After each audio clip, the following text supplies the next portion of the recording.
afternoon. You're listening to Black Women's Leadership Council on WURD Radio, 96.1 FM, 900 AM, streaming live on wordradio.com. And oh, happy day. So appropriate. So appropriate. and we have one of our most favorite people with us leading off today. You've been listening to him all morning. And you know, Charles, you are a guy. Yes. You're our guy, okay? Because yes. we know we're going to get the information and we're going to get it right, and you're going to give us the overview. I was happy today. So tell us, fill us in. Feeling very happy and relieved, just waiting for that moment of exhale, right? And that happened today here in D.C., really all across the country, and that being brought to you by the combined voters of Philadelphia. So you're welcome, America. So, because we did that. The voters of Philadelphia did that, clinched it. So, yeah, I mean, there was a lot of tension in the air in the weeks leading up to inauguration, obviously in the wake of what happened on January 6th. Tensions are high. There's a lot of security. It may be like that for quite some time, unfortunately, because now we're getting into the gritty business of policymaking, of governing. We've got a new Congress. We've got a new administration, Democrats running both chambers of the legislative branch and the White House. And there are a lot of folks who are mad out there. And folks who are armed and mad. So, I had a national security expert on earlier on Reality Check today who was saying that this is the makings of an insurgency that's going on. And so we should be very much on guard. There could be more pipe bombs found. There could be more attempted assassinations. But the good thing, and he made sure to remind us of this, Joe Biden, or at least, this is what he's publicly stated. He ran because he was triggered by what happened in Charlottesville. He wasn't triggered by what was going on with the pandemic, right? He wasn't triggered simply because Trump had got elected, even though he was upset and depressed about that. But Charlottesville, for Joe Biden, at least what he's told us publicly, Charlottesville is what was the straw that broke the camel's back for him. That's pretty profound, and that's something we can't forget. So we're getting the kind of president, he's not going to be a perfect president, but we're getting the kind of president who has fashioned himself ready for a challenge like this. We've got a pandemic. We're in an economic tailspin. We got all kinds of problems. We got climate crisis going on, but we do need to contain, we do need to battle this domestic terror threat, this insurgency. We got the best president for it. Well, I think his heart is in the right place. But I also think that we're going to have to help them and guide them as the force. Because if our issues are not always on the table and before them, because we're going to have this honeymoon, we're going to have maybe 30-day, 90-day honeymoon. And then people will revert back to their natural inclinations. And it's going to have to be a great deal of trade-off that's going to have to take place. That's right. I'm looking at what happens with Mitch McConnell. How is he going to, right now, he seems like he's pretty pissed off with Trump, and that he lost the majority seat. So I think he will revert back to being Mitch soon, and how soon we'll find out. Yeah. I mean, that's a very good point. Republicans are going to be Republicans, and they're just going to be focused on two things: beating Democrats and obstructing them, obstructing the Biden administration, obstructing Vice President Kamala Harris at every turn. So it's just all about, like, okay, how do we beat Democrats? Not even trying to flush or purge their party of white supremacists and extremists. They're not even going to be focused on that. They're just going to be like, Mitch McConnell's just going to be focused on how can I get my position back as Senate Majority Leader. And then also, second goal will be, how much do we cheat for 2022 and 2024? And we're already seeing that, right? We're seeing that happen in the state legislatures in Harrisburg. That's all Pennsylvania Republicans are doing. We're seeing it in Georgia. And Georgia, they're being two-faced. On one hand, they're saying Georgia state Republicans are saying, oh, yeah, we want to put up a statue of John Lewis in the Georgia state Capitol, get rid of that statue of the Vice President of the Confederacy. And on the other hand, they're saying, but, in the meantime, we're going to take away your voting rights because we can't have black folks. We can't have y'all doing this again. You beat us in a presidential election and a Senate runoff. No, we can't have that happening again. So, we have to watch that all very carefully. Republicans are going to be Republicans. They've been acting like a designated terrorist organization, especially for the past few months.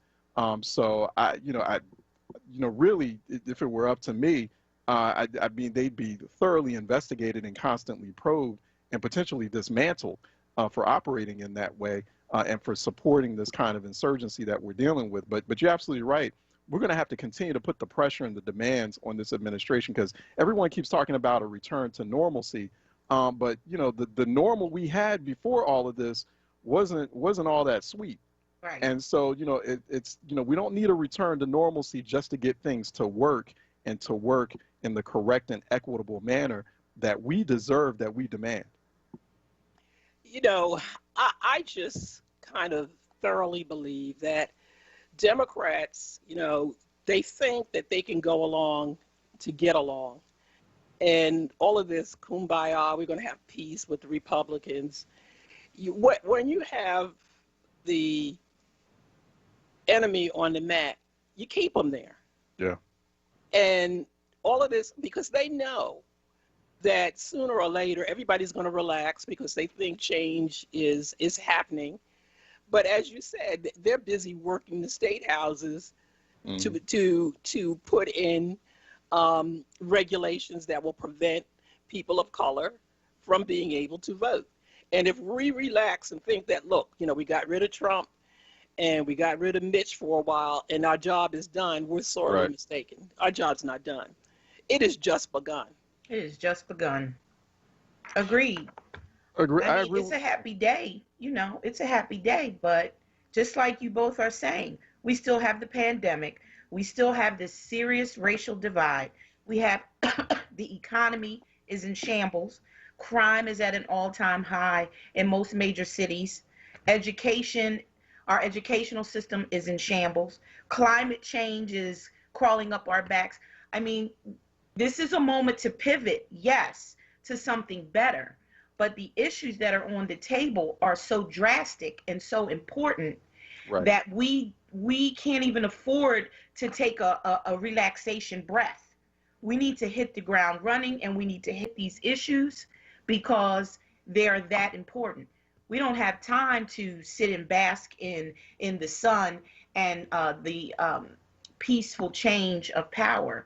That we don't have time for that. There's no relaxation period, in my opinion. We don't have time for it. It's so serious. We don't, and I guess particularly as our community is concerned, as the Black electorate is concerned, we have to guard against the temptation of getting relaxed the day after inauguration, similar to how it kind of was like that back in 2008. Because that was a very momentous, historic moment.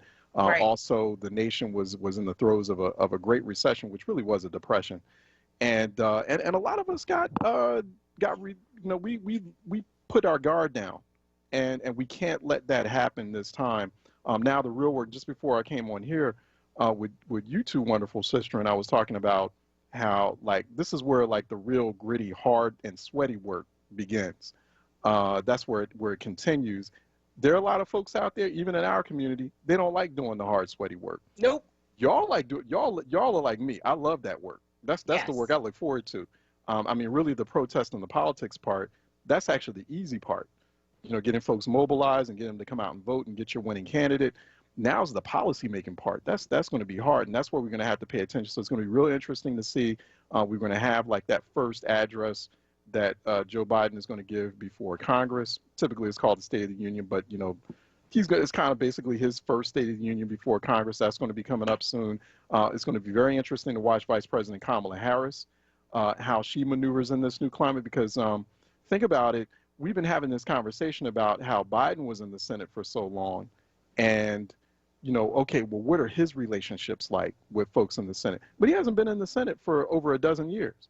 But we need to explore and examine more closely what's the extent of her relationships with folks in the Senate, because she was a senator up until yesterday officially, right?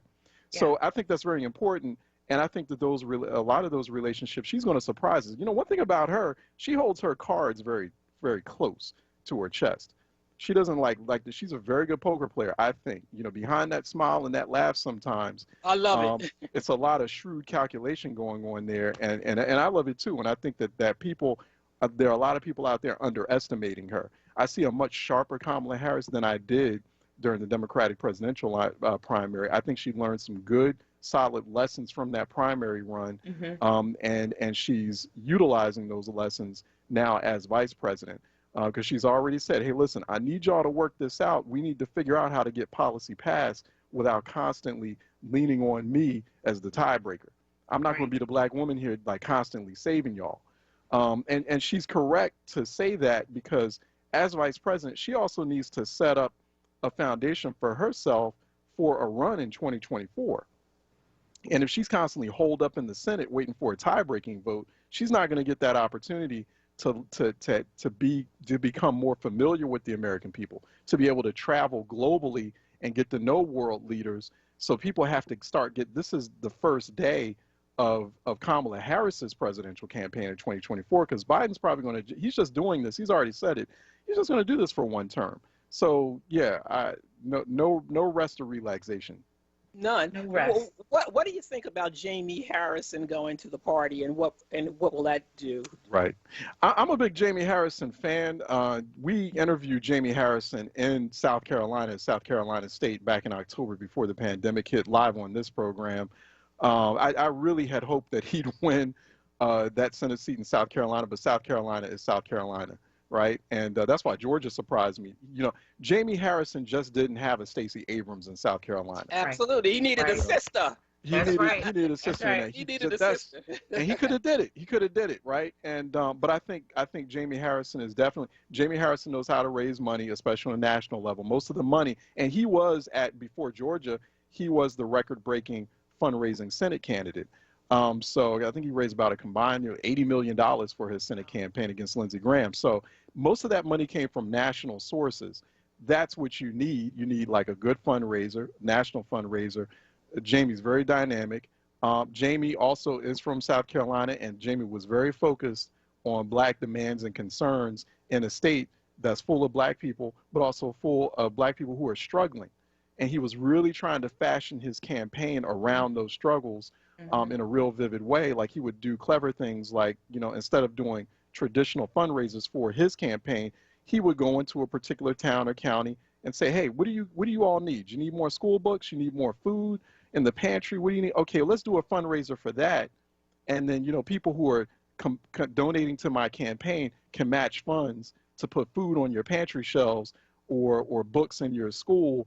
Or other supplies, you know, so he's got real awareness of that. So I think it's a good pick, much better pick. I wasn't really impressed, never was, with Tom Perez. Oh, I did not like Tom Perez. I never really didn't think he had the energy like Jamie Harrison does. Yeah. No, and he didn't have the energy, he didn't have the focus.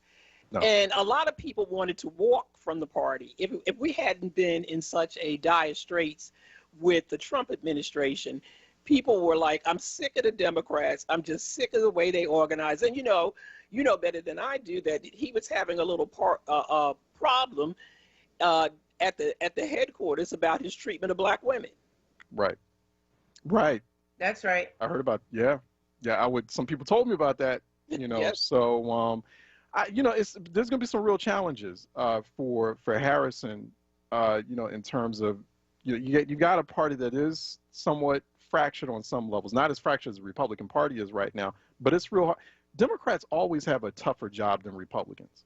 Republicans have a very easy job because everybody in the Republican Party, for the most part, most people are white. This is like white and good. So it's a very easy job. You know, it's not a whole lot you have to do to hold that together. You're just holding the glue that binds you together as Republicans is your whiteness.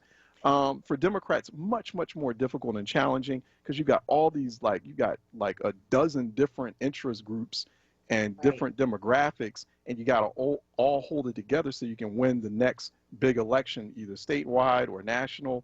That's a big ask. But I think that Jamie is up for it. I'm quoting someone. I think it's Will Rogers. I don't belong to any organized group. I'm a Democrat. Right. And so, Yeah. we clearly know that the Democrats, Right. we can come together on some issues when people are beating us. But you know who else I'm impressed with? I'm impressed with that Lincoln group. Lincoln Project, Oh, yeah. right? Yes. Right. Yeah. They know how to fight. They And they said they're going to stay in the fight because they've now targeted the Senate. They're going after some of those senators and That's right. Republicans, and they're running the toughest, hardest commercials. They are. Yes, they are. They're creating fights. I love it. That's the way Democrats should fight. Keep them on the mat. Keep Right. them on the mat. Right. We need to do that. We need to do that. What did you think of our poet laureate today? Powerful. I mean, that's beautiful, and it's a nice, inspirational and black bow on the inaugural package, right? That's just what we needed. You know, Amanda Gorman at the end, and also Reverend Beeman with the benediction from Bethel AME in Wilmington at the end as well. So, because a lot of folks were wondering, okay, y'all got Lady Gaga and J-Lo delivering the Right, that's what I thought that for a minute too. Yeah. People were like, where the black folks at? Where the black folks at? And it's like, nah, this is the way you end it. You save the best for last. And Amanda Gorman was the best for last. Just really inspiring me. My eldest daughter was texting while she was watching that. She lives on Capitol Hill, and she's just like, wow, this really just put some more brightness on the day. And she wrote that poem specifically for this event, and there were some dramatic last minute changes to that poem after the January 6th attack. So she's channeling the energy from reacting, that spiritual reaction to the January 6th attack. So that's what we were hearing, that's what we were feeling. So yeah, she was tremendous. She was tremendous. It just was a message of hope. Yes. And optimism, and delivered in such an articulate way. She was tremendous. That's right. That's right. So we're going to go to break. You're coming back with us? If you need me to. Well, we like you. Stay. All right, I can do that for another moment. Okay. Yeah. Okay. I love y'all too. Okay, because we don't get a chance to do this often. You're listening to Black Women's Leadership Council on WURD Radio 96.1 FM, 900 AM, streaming live on WURDradio.com. We'll be right back. Hi, this is John. Hi, this is Juanita, owners of JD's Auto Body and Painting. We're located at 6300 Wayne Avenue, right there at the intersection of Wayne and Washington Lane. We really like to thank all you WURD listeners for the support that you've given our business, and we really hope to see you in the future. JD, tell them about our products and services we have. We have a new state-of-the-art paint shop along with our body shop and detail shop. We can help you with the dents and scratches from the winter season. Come to JD's Auto Body and Painting. Come on out and check us out. We're still honoring that WURD 10% discount. Give us a call, 215-848-5949. Again, 215-848-5949. Thanks again for supporting our business. We really appreciate you. See you at JD's Auto Body and Painting. Are you tired of eating the same thing day after day? Is ordering takeout starting to get a little old? If so, then give Premium Nutrition Meals a try. With Premium Nutrition Meals, you get to select new entrees each week from several different menus, all chef-crafted, freshly prepared, and delivered right to your door. Just go to PremiumNutritionMeals.com to order to earn rewards today. WURD listeners receive $10 off orders of 6 meals or more. Enter code PREMIUMWURD at checkout. The WURD Radio newsletter, keeping you informed, engaged, and connected. Sign up by visiting WURDradio.com. Scroll to the bottom of the page and type your email address under Connect with Us. You'll receive the latest information on WURD Radio, messages from our president and CEO, Sarah Lomax Reese, exclusive articles and multimedia content, and resources. Stay informed with the WURD Radio newsletter. You're listening to The Source with Black Women's Leadership Council on WURD Radio. Streaming live on WURDradio.com and the WURD Radio app.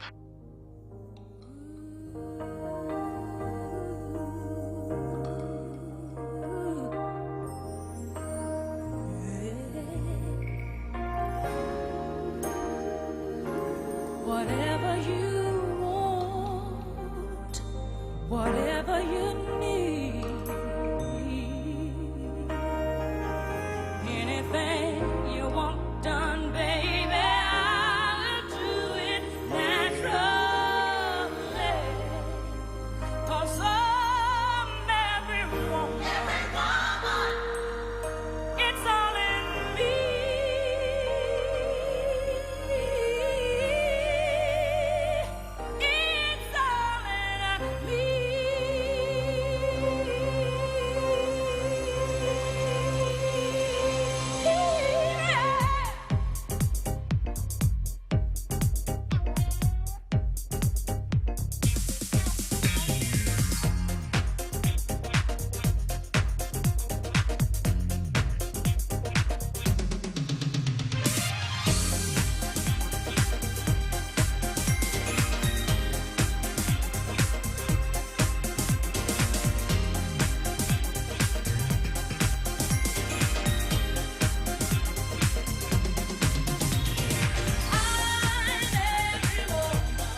to Black Women's Leadership Council on WURD Radio 96.1 FM, 900 AM, streaming live on WURDradio.com, and it's about to be on.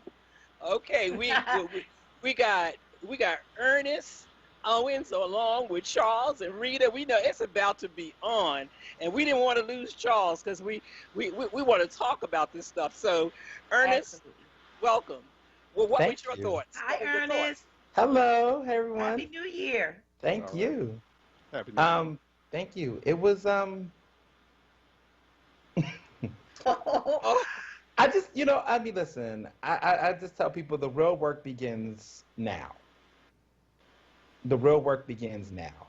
I think that trying to put our faith in this process, I was just listening to the CNN commentators, and they just got on my nerves. They were like, well, why isn't, Biden and, the First Lady, why are they not greeting with Pence? Can we not forget that, literally 2 weeks ago, this man was trying to say this election was illegitimate? Right. So, how we do, the fact that they're even able to be in the same space and nothing pops off, to me, was a celebration within itself. Mm-hmm. But just the fact that there is this forcefulness, oh, Ted Cruz is there. It's a sign of bipartisanship. No, it's not. It's not. No, that's, I was like, have any of you all seen The Lion King? Scar was there right before he turned and showed his true colors. We see this in society. We know what it means to be amongst haters. You see it in city council, local politics. I just think we're just giving people a little bit too much too early. I thought that a lot of the conversation and rhetoric was trite. I thought that it was a lot of that, trying to force this, we all got to come together rhetoric. And I just want to see these policies. Unite us with these policies, right? He's coming in, signing an executive order, now President Biden, to end the Muslim ban. Wonderful. Now let's talk about this student debt. Let's talk about some of this other stuff that also needs to get addressed. Mandatory masks in the Capitol buildings should have been done already. Well, thanks for doing that. But let's actually talk about it, because we get so caught up in a lot of the symbolism and the what does this mean thing. And we did that in 2008 for Obama, which was a different vibe. I came to inauguration in 2012. That was a different energy. I think they were trying to create that energy, but not with Garth Brooks singing Amazing Grace. You're not going to achieve that kind of energy with Garth Brooks singing Amazing Grace. Garth Brooks is one of the better country musicians as far as his stances and what he do, but the energy was just different. Right. I wanted to hear some black women vocals. Yes. Where were the black women? J-Lo? Yolanda Adams. Where was she? Yolanda Adams could have sung Amazing Grace. Yes. I don't know what J-Lo was doing. Gaga is going to do Gaga. That's just what she's going to do. But, I'm just saying that people saying back to Washington as usual. No, that's not the goal. And what they need to say, oh, not Trump Washington. No, Washington before Trump came in had problems. That's part of the reason why we end up getting Trump partially, because people read that a different way. We need to really get to the point where Biden said he's going to have black people's back in Delaware when he was officially, elected. Mm-hmm. When he said he was going to have black voters back, black people's back, because we had his back, it's now time to make sure he do that. And so we need to not get so caught up in the comparisons. I am really concerned that a lot of the CNN analysts, the cable analysts, are going to spend the first 6 months, and remember me saying this today, mark this down, on January 20th, 2021, that I said on this show, I feel like we're going to see for the next 6 months or maybe a year of nothing but cable analysts just simply comparing him to Trump, as if that is the goal mark or the standard. We already know that Biden is not Trump. To compare Biden to Trump is to really lower the expectations of what we need him to do. So anything he do shouldn't be, well, Trump didn't do that. Well, Trump didn't do anything. So comparing him to nothing, in my opinion, is not the standard. The standard should be holding him accountable to the goals to which we know he can achieve. know the things that he's promised to do and the things that we know he's done, because this man has had over 40 years of political experience. So I'm holding him to the standard to which he has set for himself, not comparing him to Trump. And so I hope that a lot of people, enjoy this inauguration, but do not spend the next 4 years or even the next 6 months doing this. Trump did this, Biden did this, Trump did this, Biden did that, because what will happen is we'll get sold too cheap on what this man can really deliver, especially given that he now has a Democratic-led Senate and House. Like, there's no excuse. Like, listen, Obama came in there, pushed health care immediately, because he knew that if the midterms didn't go in his favor, which he, I think he lost the House and whatnot, what we did get was health care. Biden better push through with some stuff. One, they need to go ahead, they need to go ahead and impeach Trump so that Trump does not get all of the praise, favor, and graces that comes with a former president. We need to get that done. All this, move on. No, that man can still run for re-election. He is trying to have a new political party that he's trying to start. This man is not done.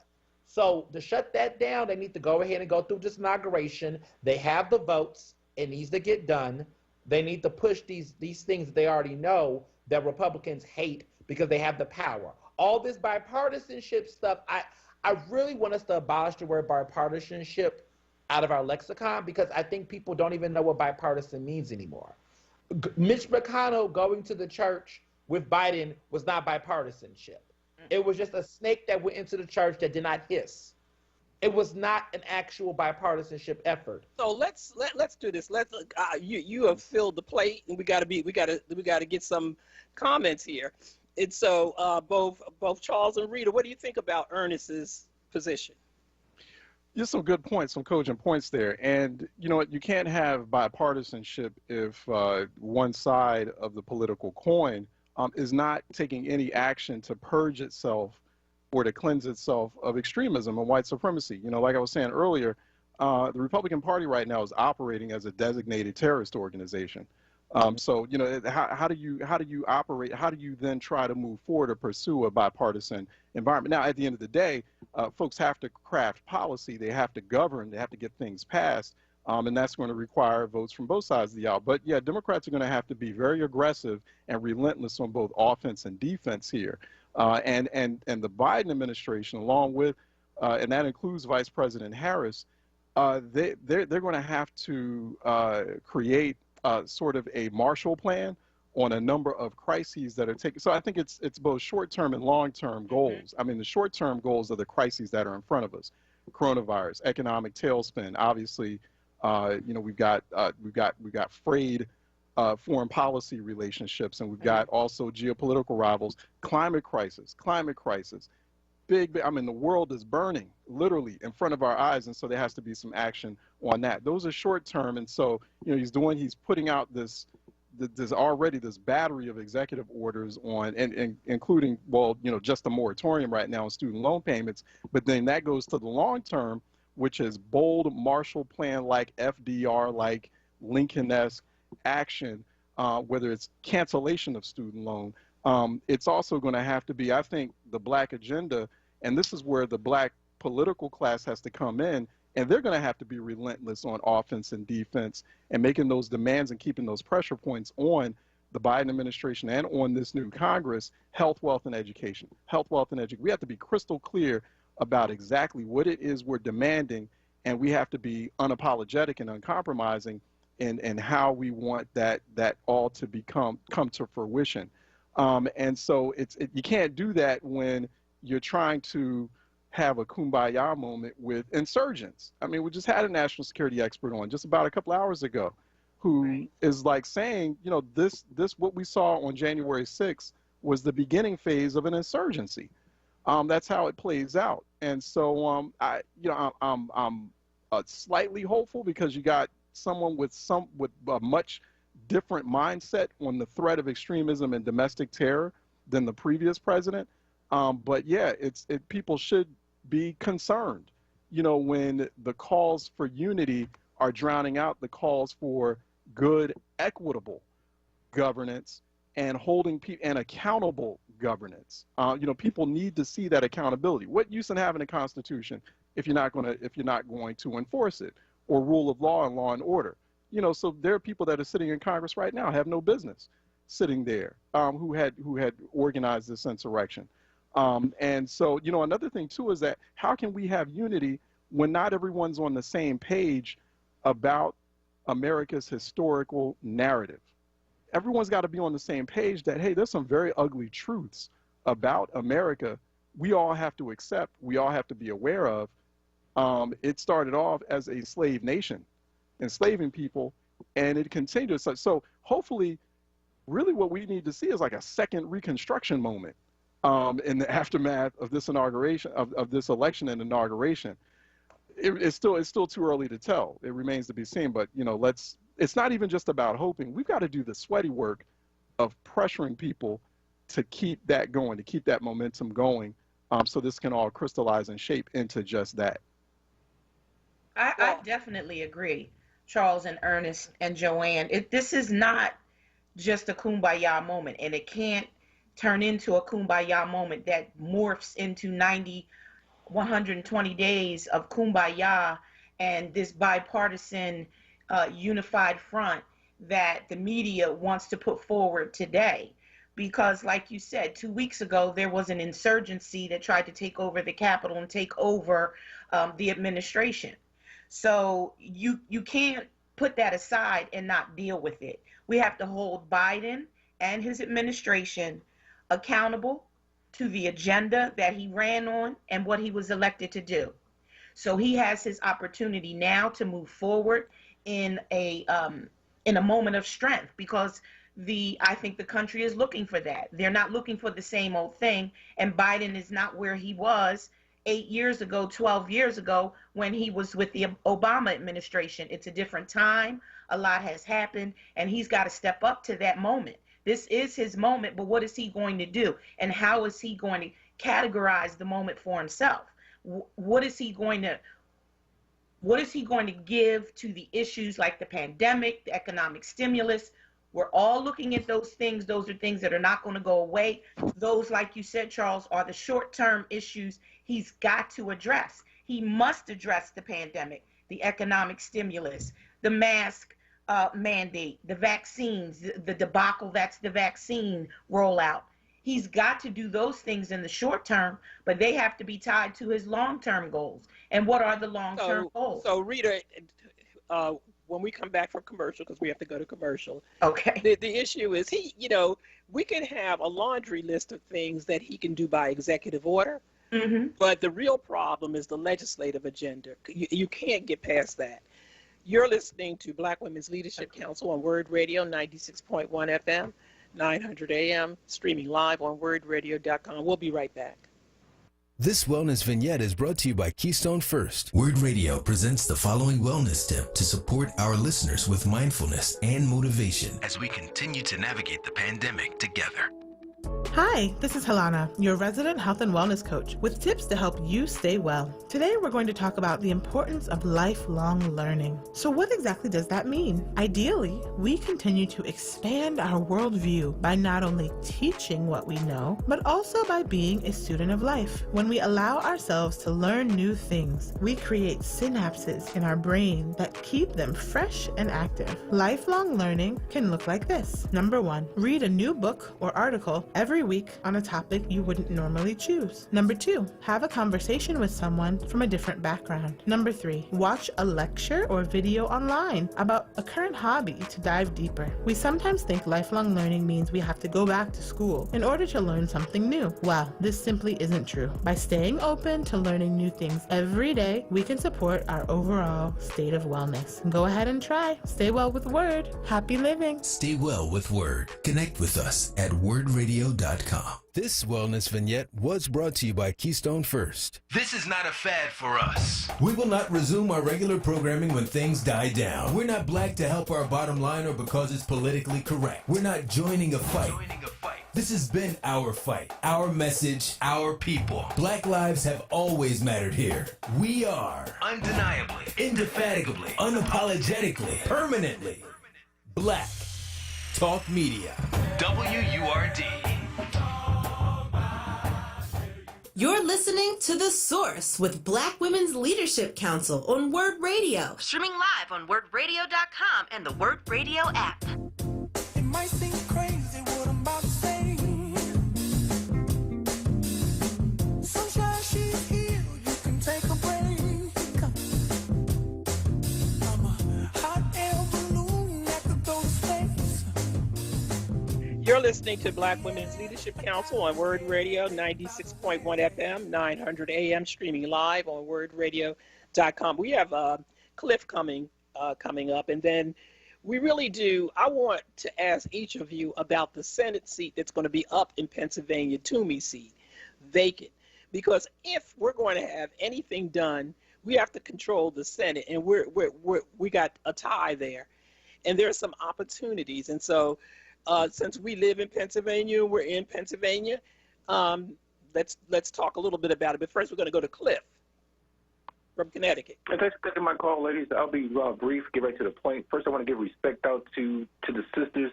Throughout this whole campaign, it was the black women and the power of the vote that resurrected Joe Biden and pretty much came to power.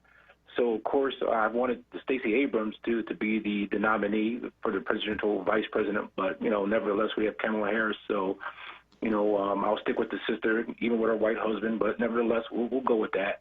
But the point I'm making is that listening to white conservative radio, here's the sad part about this whole thing is that the 70 million Trump supporters, they are not going to go away. And they even came out and said something to the fact that they're going to become stronger. They want to exercise their right to bear arms, and that they want to have a civil war. So you want to talk about violence, and so let's not undermine what they're saying, because we saw what they've done, with the two governors down in Michigan and Virginia, also what we saw 2 weeks ago. So this is a whole nother ideology, and this is based on patriotism. They feel that they are the true Americans, and that this country is going to hell with this leadership, the Democratic Party. Not to mention, if Joe Biden, now my last point, if Joe Biden leaves and Kamala Harris becomes the president, there's going to be all kind of chaos.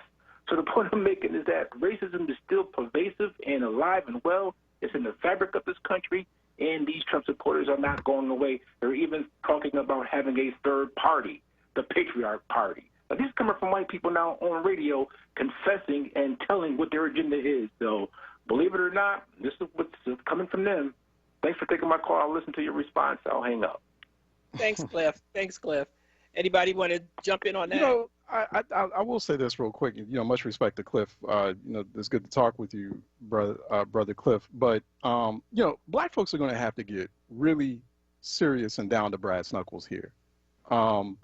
We have got to focus on the substantive things and the substantive stuff rather than the cosmetic.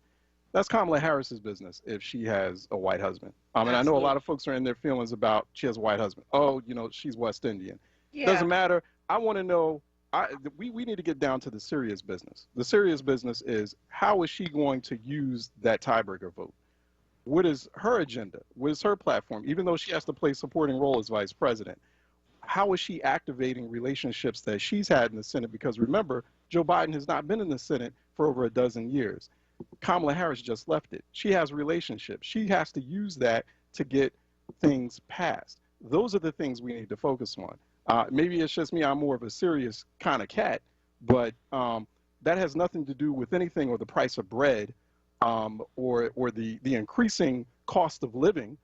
When you look at the consumer price index, which continued to go up even as we went through pandemic, those are the things I'm concerned about. I'm not concerned about that she's wearing Converse sneakers or what she's wearing on the cover of Vogue. We don't know. Those are very unessential, non-essential, and just really, frankly, trivial, trifling things, as my grandmother used to say, right?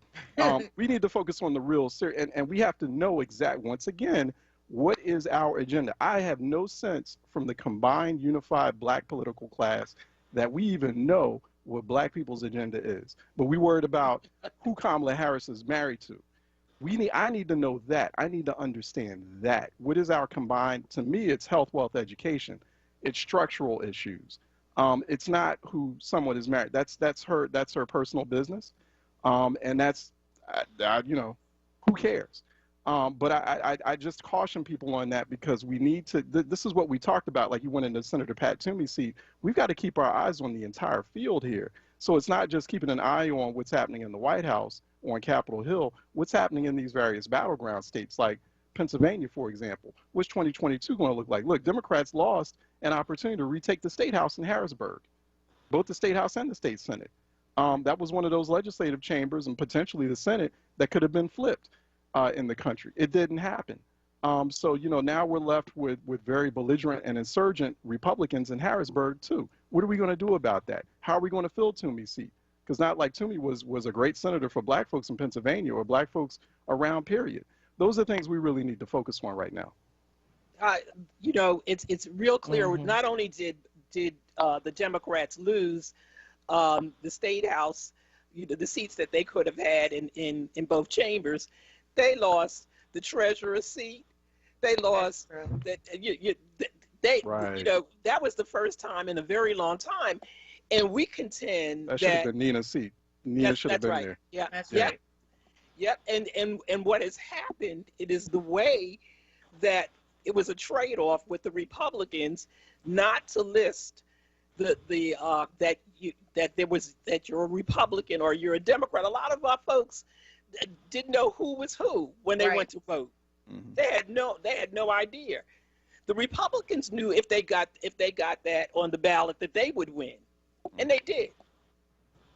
That's right. I mean, we all have to remember that the election, Donald Trump's pundits and followers, there were 73 million people who voted for him. That is half the country. That is a lot of people. Okay, we won by, 6 million votes? That's because primarily black people in major cities came out like they had never come out before. Right. We've got to give them something to continue to be involved about. We've got to talk to them. We've got to get them involved and keep them involved, because the margin of victory that we won by wasn't that much. Half the country, 73 million people voted for Trump. And I'll say real quick there too on that 74 million, and that's real 74. When you look at the whole 330 million plus Americans, and let's not find ourselves in a moment where we're allowing a very small minority of people. When you look at the entire population, that was definitely half of the entire people who ended up voting. Right. But that's just 23% of the American population. I don't want 23% of the American population calling the shots for me or my family or for my community. And so I think we need to think about it as well. They're backed into a corner. Yeah, 74 million people is a lot of folks. A lot of them, they do have license, they have a license to arm themselves and they have guns, but there's still a small, compared to the rest of us, they're a small slice of the American population. And so we need to start thinking in terms of that that's why they're doing these things, because they're vanishing as we're becoming the majority. Yes, exactly. We as, black, brown, people of shade, we're the ones becoming the majority, and it's making them feel uncomfortable, and they're doing very desperate things. Right, but I also want to be clear that we need to look at how our current political parties are funding and supporting. The Democrats are not exempt from this either, right? When we look at who these unions are supporting, who they're putting their money behind, they're doing a lot of individual self-interest on particular issues that do not necessarily align with the collective. And we have to be clear about that. Our black leadership, those who do hold the purse strings, those who do hold executive seats that do make decisions of where money goes and who gets endorsed, we have to also look at them and hold them accountable, right? Because part of the reason why certain people elevate in politics is based on the relationships that they make with those stakeholders, gatekeepers, and whatnot in our communities.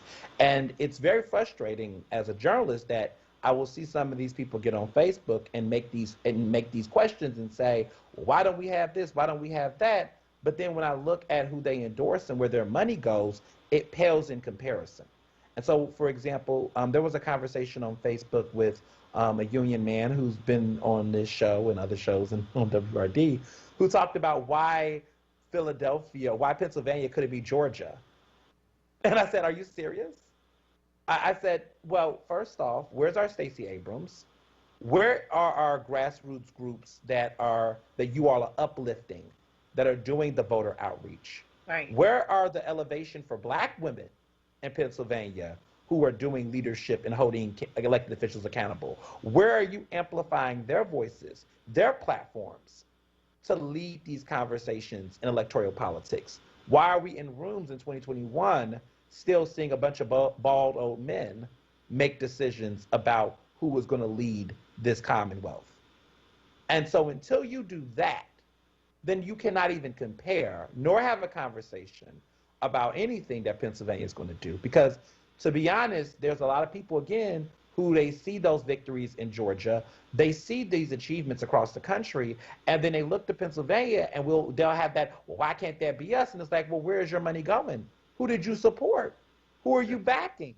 Who are you elevating? What journalists are you supporting? What activists are you supporting? What community canvassing efforts are you supporting that's not coming only from the establishment? And so until you do that type of transformational work, we will not see the change that needs to get done here in PA that we're seeing in Georgia and other places. Yeah. Well, we have great. Yes. We're going to go take this call, and George's going to help me here. I think we have Tyrone. Oh, it's Tyrone. Well, peace and blessings, everyone. Peace and blessings. My queen. Peace and blessings, Tyrone. All my queens. Is all of my queens in good shape today? Yes, indeed, we are, Tyrone. Well, that's all I want you to be assured of, because one of the things that we are talking about in this country, that more than half of this country is happy to see this man gone, but I think we left out a large number of folks, because I'm pretty sure 2, maybe 3 billion people are happy to see this man gone. So we have to look at what the world is seeing in terms of this individual who created the hardships and all this other madness that's happening in the country. So I'm just happy and, excuse me. Oh, Lord. I am very happy that we're, seeing God's work of ushering out the old, and I'm praying that he is anointing the new.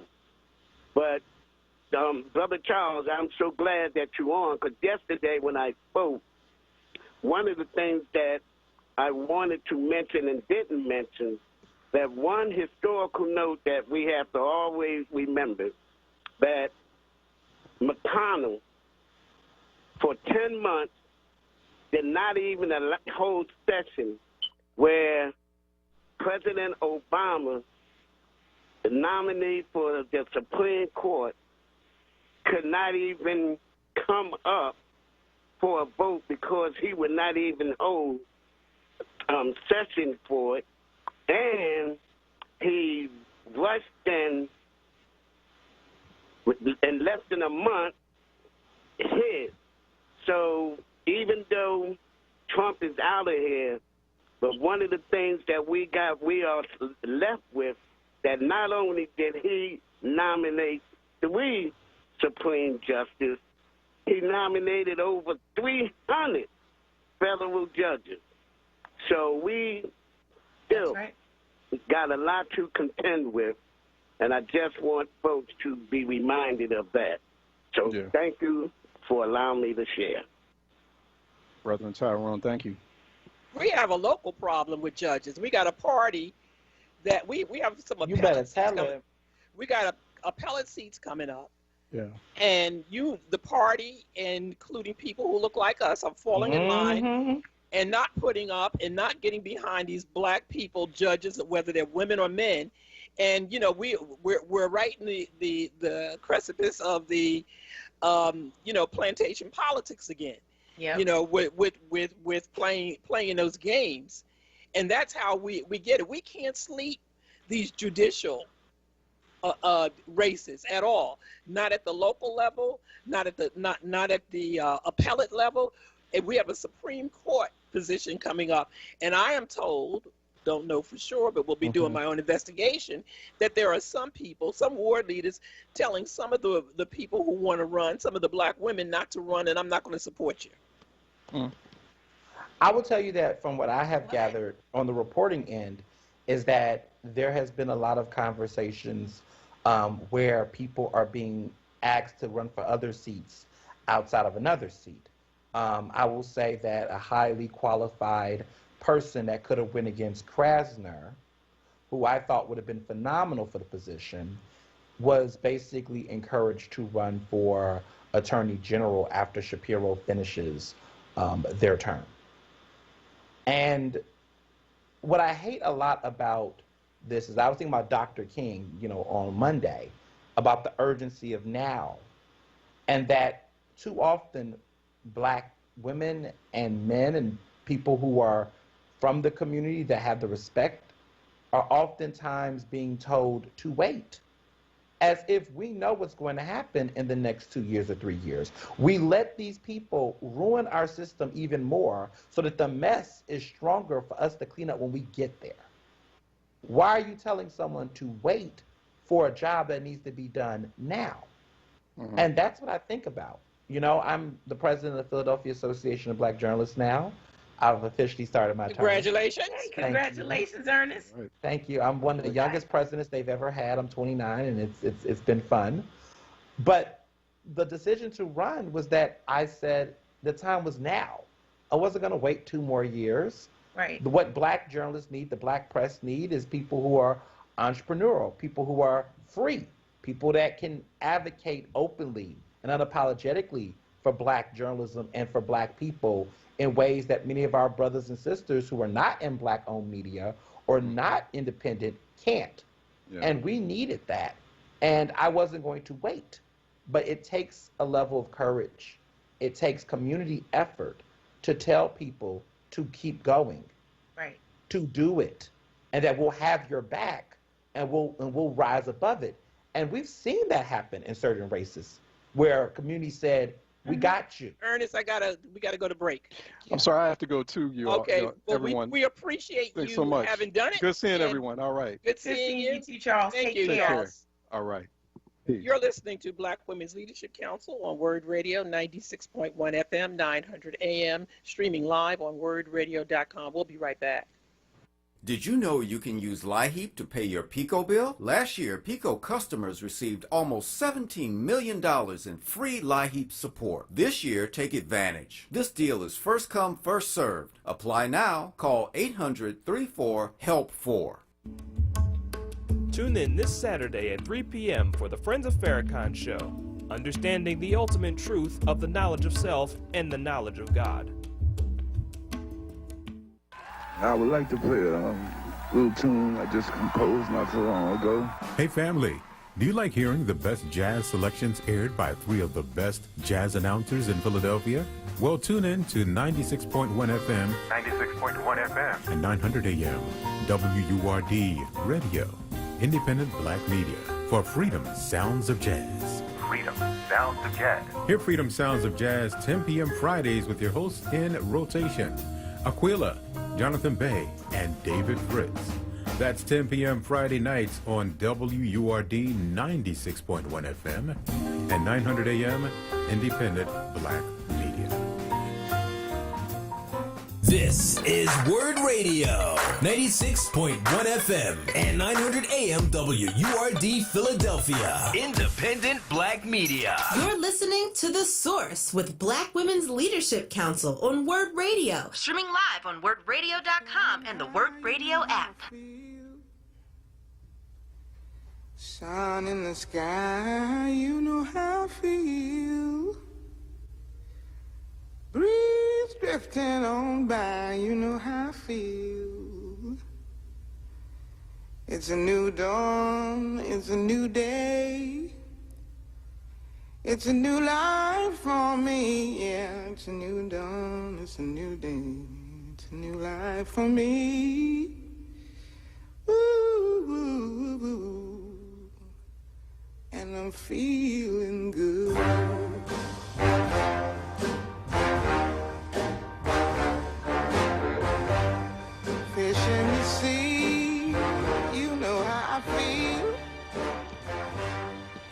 You're listening to Black Women's Leadership Council on WURD Radio, 96.1 FM, 900 AM, streaming live on WURDradio.com.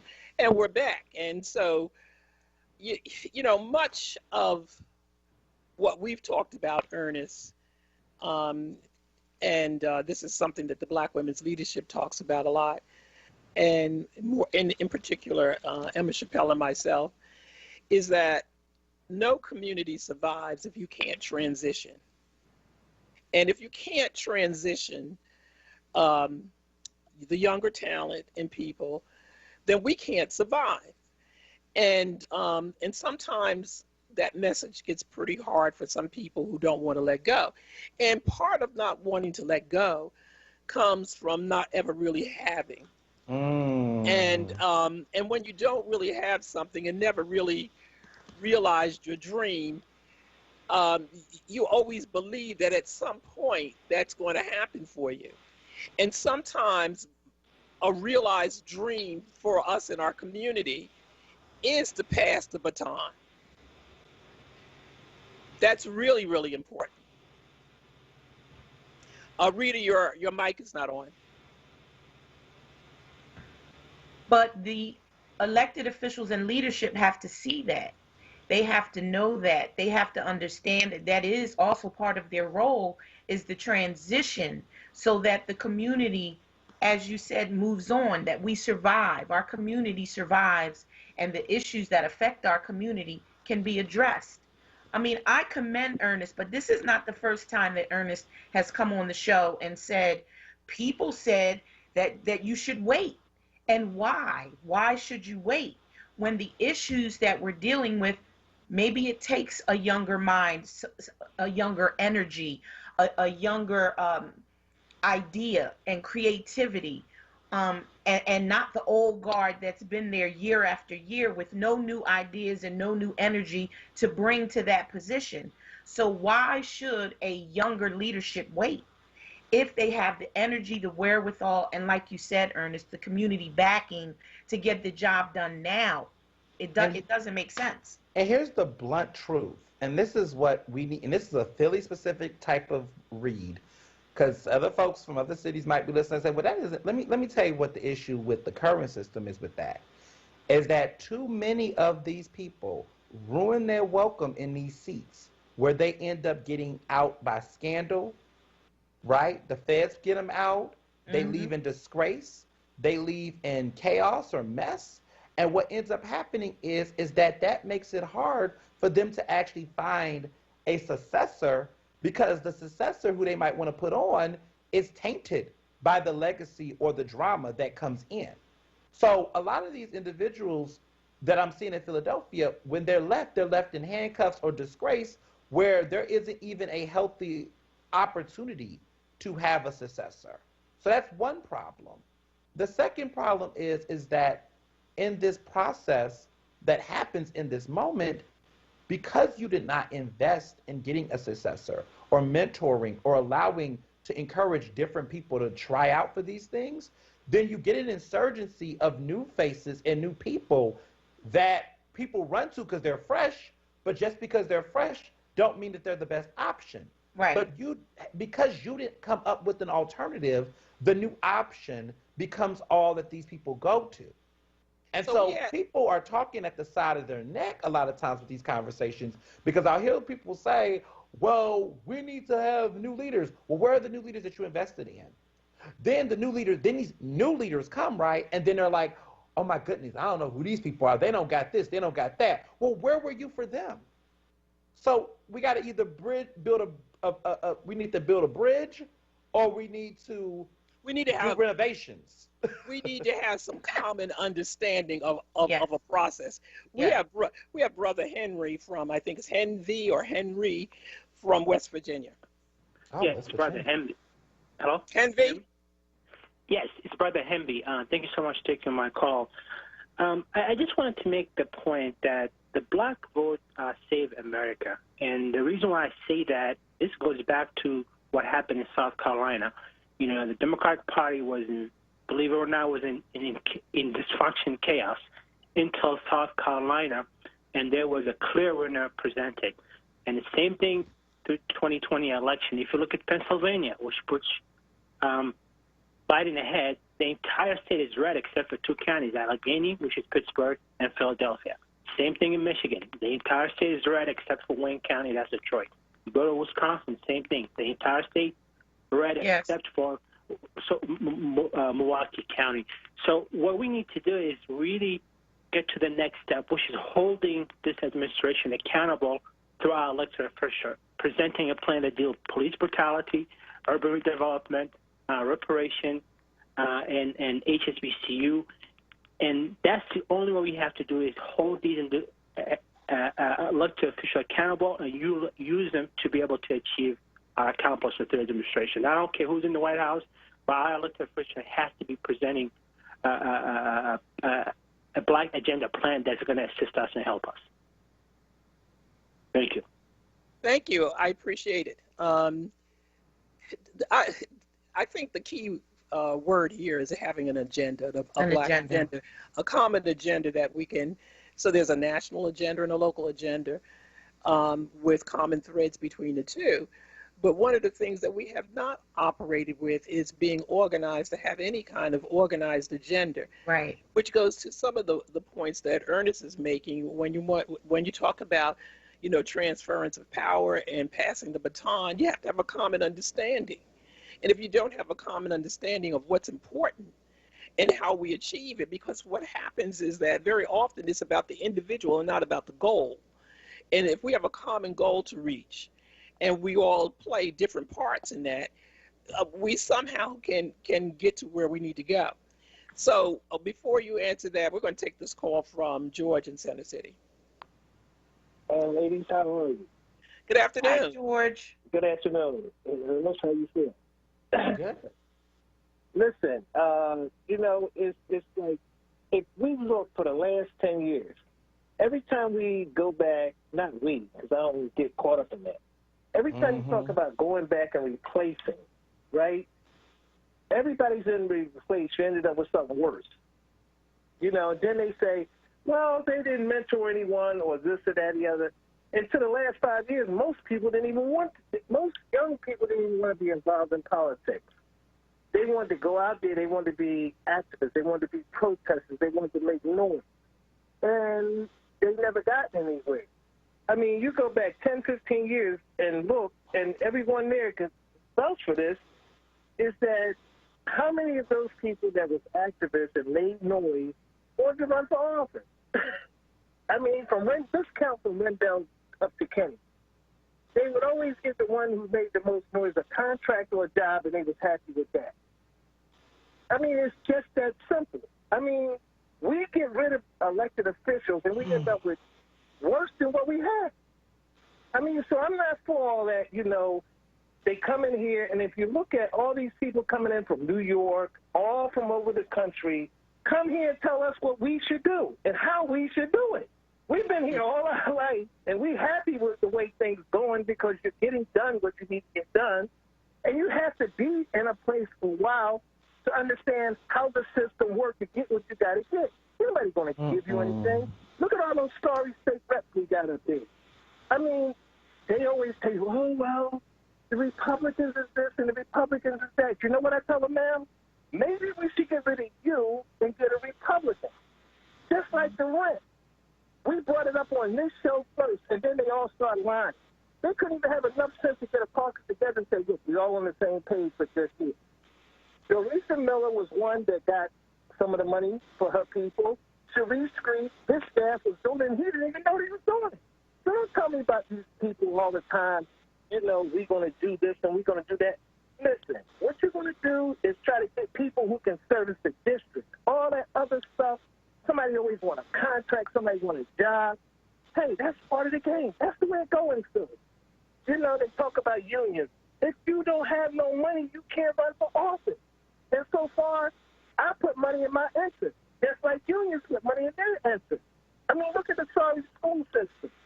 I mean, look at Height. Look at that. You know why Height is still there? Because he put all his people, the politicians, the elected officials, put their people there who've been there before you and I and anybody else was born. The youngest one there is probably 70 years old. And you always tell them, oh, they should retire. They should do this. Well, shit, they retire. They still get money. They still get paid. Their job at the school thing is to dummy you down. As long as you're dumb, it's contracts, jobs, and play. That's all it's about. Raise, family, and contracts. I mean, this is just the way the system works. Is it right? No. If you don't like it, you change it. How you change it? You get in there and change it. But when you start making all this funny noise and everything, every now and then you get some trash in there. Like we got some trash in chemicals and have to just remove it. We got a whole lot of trash up there in Harrisburg because all they do is come down that turnpike with a bunch of lies, and nobody ever check them on it. That's all they keep telling you. Oh, well, we can't do this. We can't do that. And the only time they try to tell the half-truth is when they come on this show. They have to tell the truth because you don't sit there and play those silly games with them. And nobody ever checks them. Everybody be playing these little silly games. Now, well, like I say, George, what you ask for, you get it. So, George, we have you said quite a mouthful, and before I let Ernest and Rita respond, I just want to remind them that we have the lines are backing up. Oh. So I thank you for your call. We're going to go to Ken. Hello. Good afternoon, Ken. Ken? Yeah. Can you hear me? Yeah, I can hear you. Yes. Hello, ladies. Good afternoon. Hi, Ken. Hey, I just wanted, you know how much I love you. And you know Rita's my sister. I love you guys. I said it before that the work that you have put in Philadelphia for the last year, I know has had a direct effect on the voter turnout this last election. And I just want to congratulate you and tell you thank you for your service. Now, well, thank you. Yes, and that's with complete sincerity. I want to say, now that we have a new administration nationally, I think we have to figure out next how do we translate that into a local movement where we can leverage your power on the airwaves and leverage the information that you have to make some concrete difference locally here in Philadelphia, in the neighborhood. I think we and all of us and you ladies, we need to really brainstorm and start in that direction now. Because what's most important now is how do we make the same difference that we did nationally, how do we translate it locally? And put out information and hold some of these politicians accountable for what the community really needs. So as we congratulate ourselves and each other on the job we did on this national election, how do we translate it? For instance, like Atlanta and Georgia, how they are up. Atlanta NFL team just hired a black general manager, which is unheard of in the NFL. So things like that, how do we translate it here in our communities, in our cities? I think we really need to figure out and move in that direction. But once again, hey, I want to thank y'all again. We love y'all. We cherish y'all. We love this station. It is dynamic, just like you ladies. Thank you so much. We appreciate it. Happy New Year. I think that we have to start thinking about the investments that have to be made. One of the things that has been clear in the Democratic Party, and that's why I'm hopeful by Jamie Harrison, is that the investments have not been made in certain areas or beyond. I think, like, for instance, in Pennsylvania, we understand the demographics of Pennsylvania. Investments gets made in large metropolitan areas, Philadelphia, Pittsburgh. But there are a lot of black people that live and minorities that live across the state in some of the more rural counties. There's not the same effort that is mining the field. When you looked at election night, and they were up at the board in Georgia, they talked about the big Georgia metropolitan areas, and then they had the little map. But where they were killing the Republicans was in their own backyard, where they were not coming away with 90% of the vote. Right. Because they were chipping it away. So other people were getting 30, 35, 40%, and they knew how to do that. That's strategic planning. The people who did that, the Stacey Abrams group, the other black women, there were several of them who really went out over a period of time and went in those areas and organized those people with issues. We don't have that in Pennsylvania. We don't have the investments that are being made in this. And that's how you make your change. That's how you come about. I think that they should write the organizing book. Right. Absolutely. She can take her template that she used, Stacey Abrams, and she could put it down in writing and take that and take it in one place in the country into another. But I'm very cynical about that slightly, because so what that young, I forget, George, I think, was talking about is concerning to me, some of it, because it's ahistorical, first of all. There has been countless young people and people who are very much so from the community that have been progressive, that have tried to run for seats throughout the history of Philadelphia.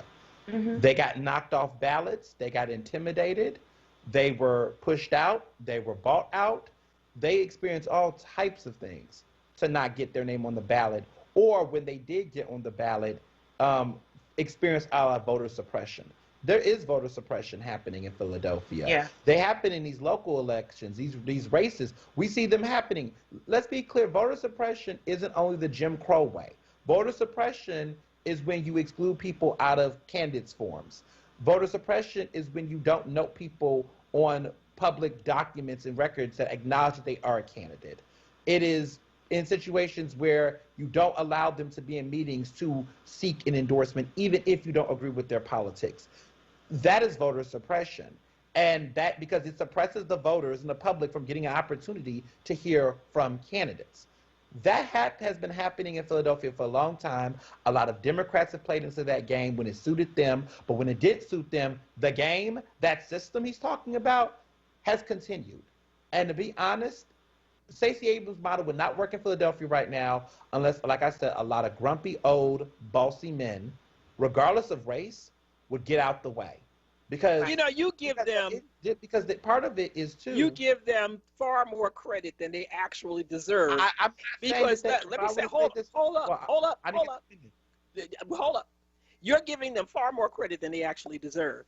I'm old enough to know that how things were done in the olden days that still can be done today. Well, we got the pandemic. But what happened to the good old-fashioned take it right to the voters, go from door to door, knocking on doors? There are a lot of people who won races that beat incumbents, who knocked out the party just by going directly to the voters. So they put on their sneakers and they went door to door in the district that they wanted and started doing that. What happened to that? If I set up all of the apparatus for if I'm having a party and I set up all my apparatus, I go out and I buy the cake and I got the cookies and all of the other stuff, I don't expect somebody else that has the same birthday on my day to come in and say, well, now you got it from me. Right. My point is, if you want it, come take it.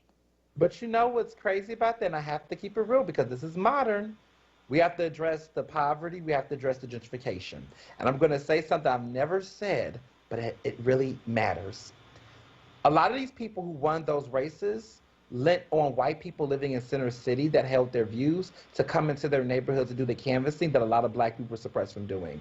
We don't acknowledge that a lot of these power leaders and players, part of the reason why they do have the lure is because they hold people by jobs and in slavery of jobs and positions. There's a lot of black people who don't agree with those politics, but they are enslaved to them because of jobs, because of economic opportunity that's very scarce in this city. I can't tell you how much I wanted to see black people in my community, West Philadelphia, revolt against certain things. But because of the fact that they thought that they had jobs on the line and opportunities that was given to them by unions and by other groups not to make those decisions, they sat back and they took their vote to the polls, but they couldn't get on the ground the same way. What I'm seeing a lot of these black elected officials, like the folks that You know, like we got that new state senator. They're getting on these white people, these outsiders that are just living in Philadelphia to come out here and do the work that our community has been suppressed from doing. And so we're getting political change in some of these areas because a lot of the times the black folks that are there, who's going to tell Bob Brady to resign? Who's going to tell Bob Brady to stop leading the Democratic Party in this city? Because that's part of it too. Who is telling Brady to step down? Who's going to do that? Take the power out of the hands of the ward leaders and make them and talk directly to the these people. Ward leaders are okay. And I'm not going to say they are, they aren't. What I'm saying is that the people don't have to follow them. We're going to have to go to break, and we have two calls. I want to ask Jacob and Prince to hold on, and we'll come right back to you after the break. You're listening to Black Women's Leadership Council on WURD Radio, 96.1 FM, 900 AM, streaming live on WURDradio.com. We'll be right back. Have you heard about City Council's plan to build more affordable housing, repair existing homes, create jobs, and support small business? The Neighborhood Preservation Initiative will invest $400 million in Philly communities. Read about it at www.phlcouncil.com/NPI.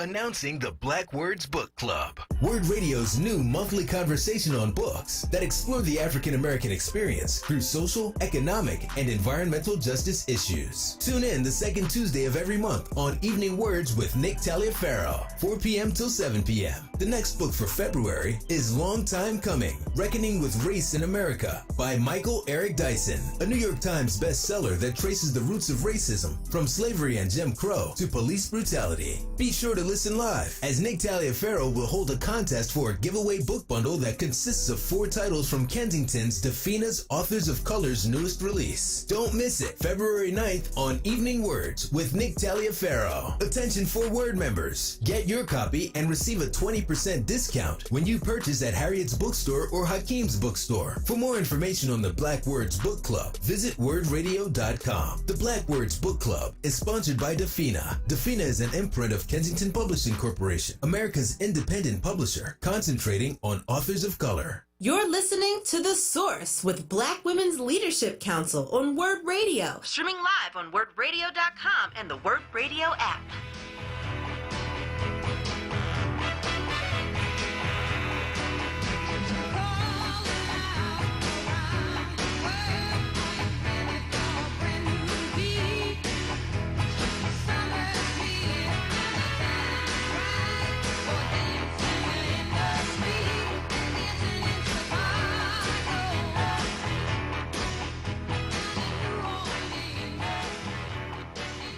Yeah, if it wasn't COVID, we'd be dancing in the street. That's right. Glorious day. You're listening to Black Women's Leadership Council on WURD Radio, 96.1 FM, 900 AM, streaming live on WURDradio.com. And I'm going to say this and then go to the 2 calls, and then we'll come back to this because we got plenty of time to be together. Yes. Power concedes nothing without a fight. And if you want it, then you got to organize and go take it. If you expect that people are going to sit back and say, oh, come on in, and they're going to give it to you, they're not going to give it to you. Because that's just not how it works.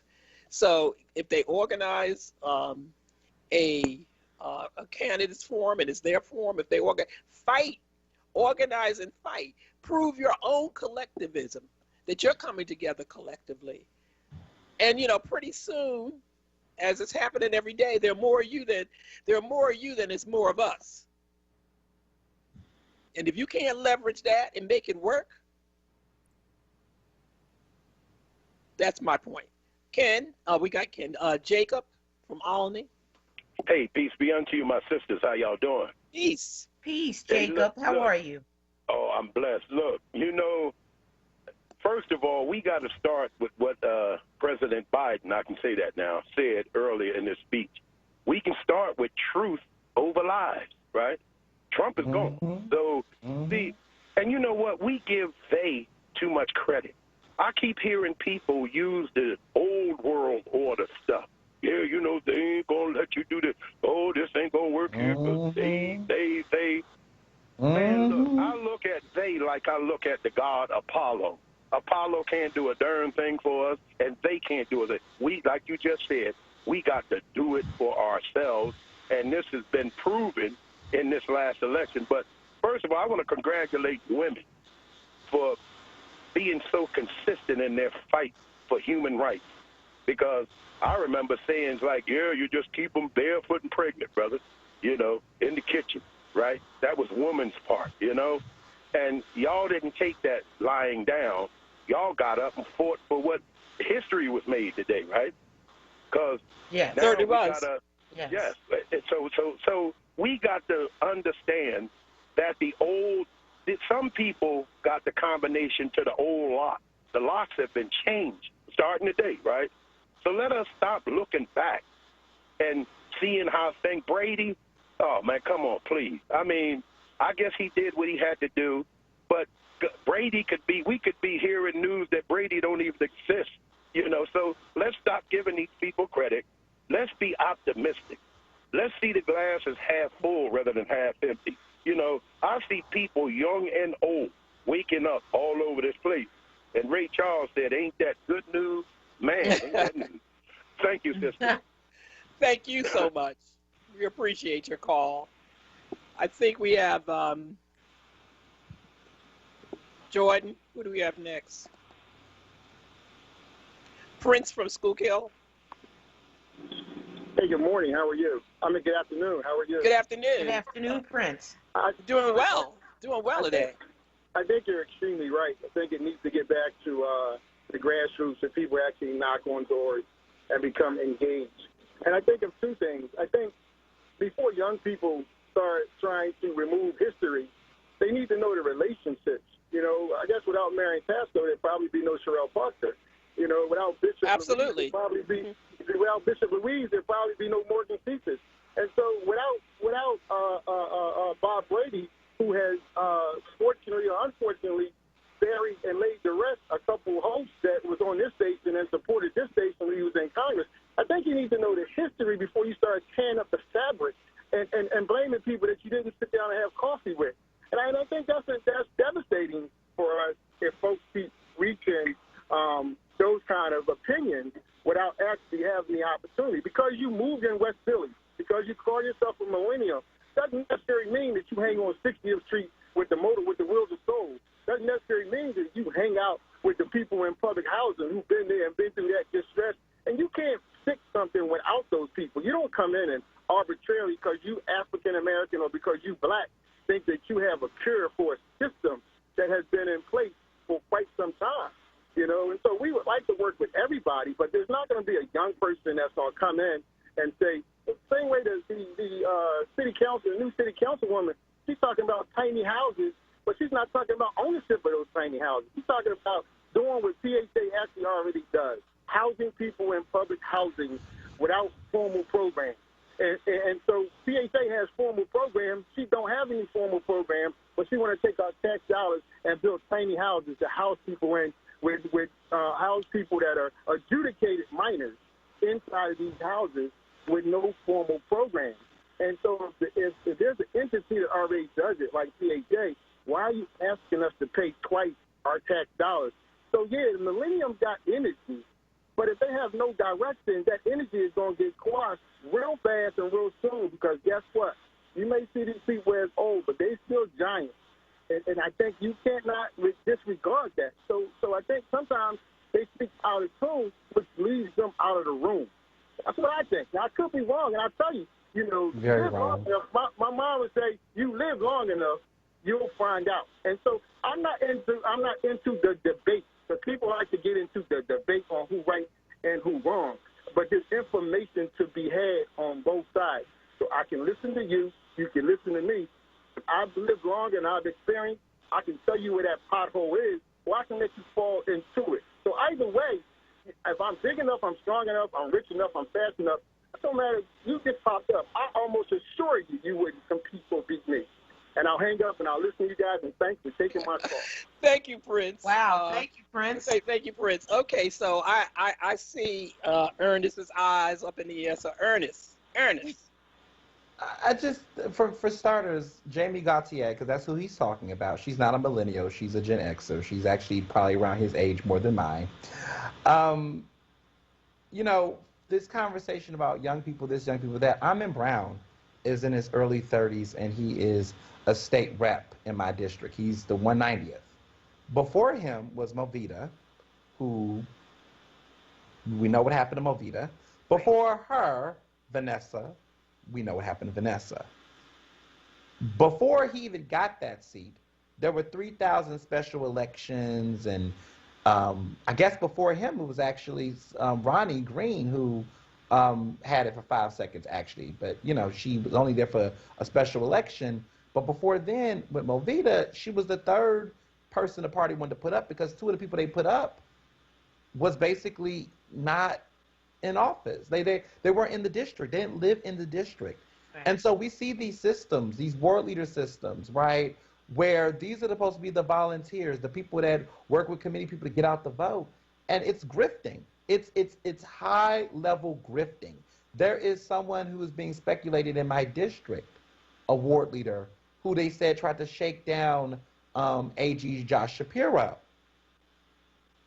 And they're doing this for money, because we've created systems, again, grifting systems in our local politics, where these people have sat up here, and they're not getting fat, they're not rich, but they can't get real jobs. A lot of them aren't college educated, a lot of them are not aspiring to do a trade or a field. They've gotten comfortable with being ward leaders, where they can make their money playing politics on a local level amongst districts that are deep in poverty and deep with a lot of other issues. And so it's really hard, okay, as a person who sees this, to say, oh, these people are giants. They're giants built off of scams.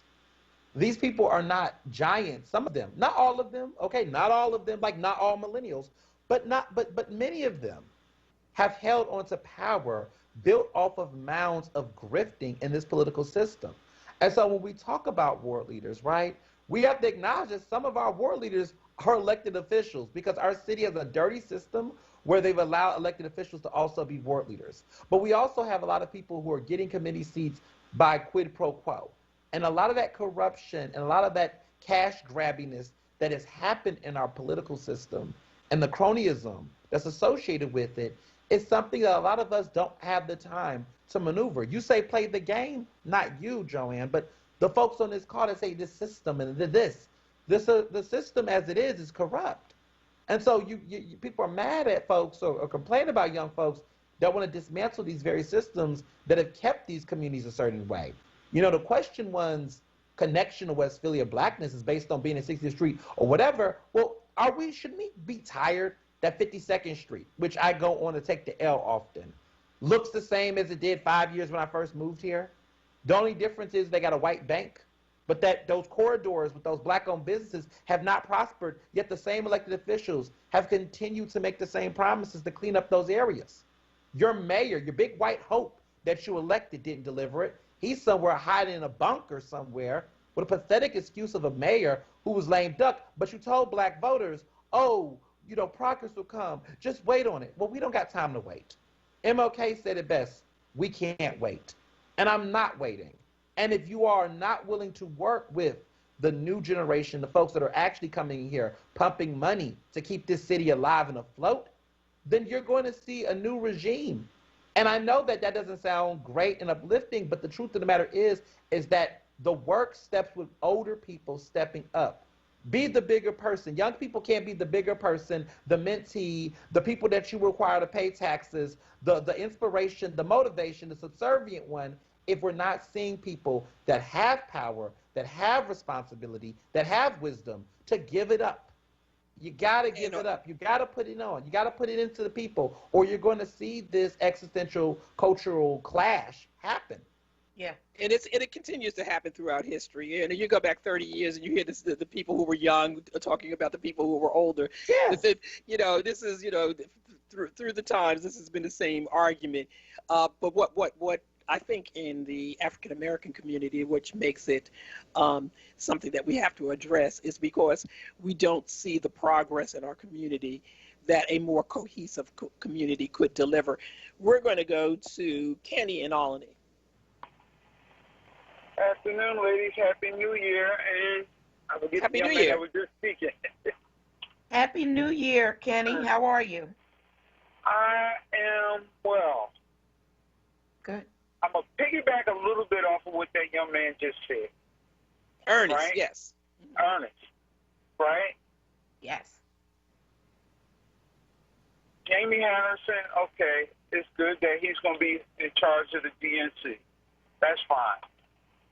But if we don't adopt the model that Stacey Abrams used, she went to Mother Lou, who live on 25th Street, and said, hey, how many people you know that ain't registered to vote? If you can get them to vote. Then she went out South Philly and talked to this person. She went to every corner of the state of Georgia, and she didn't do it through TV or radio. She went through, with, as we say, grassroots, and put a face and a body that the people will probably listen to. She didn't do it that way, okay, we're going to run a bunch of TV ads and a bunch of radio commercials. And Jamie Harrison finally caught the message at the end of his campaign. A lot of people missed it. That's why he calling it a dirt road pack, because he went down this dirt road and this man said, in all my years of living in South Carolina, no politician ever came down here to talk to me about voting. And he's been living there over 60 years. If the Democrats keep going back to that old method of running TV commercials and radio ads and think that is a winning formula, when the map that has been laid out for them through Stacey Abrams, give it to people who in those neighborhoods, because they'll trust them over. Because this past election, a lot of people, I ain't so want Joe Biden, I want Kamala, or I want Bernie, or I want this one. And then it was just, I don't know. It wasn't until some folks hit knocking on people's doors, and then they realized, okay, yeah, I better vote this way. That's it, lady. Thank you. We thank you. We thank you. And we're going to have to go to break, and we'll be right back, and then you guys can respond to him. You're listening to Black Women's Leadership on WURD Radio, 96.1 FM, 900 AM, streaming live on WURDradio.com. We'll be right back. Just one more step. You got it. You're doing great.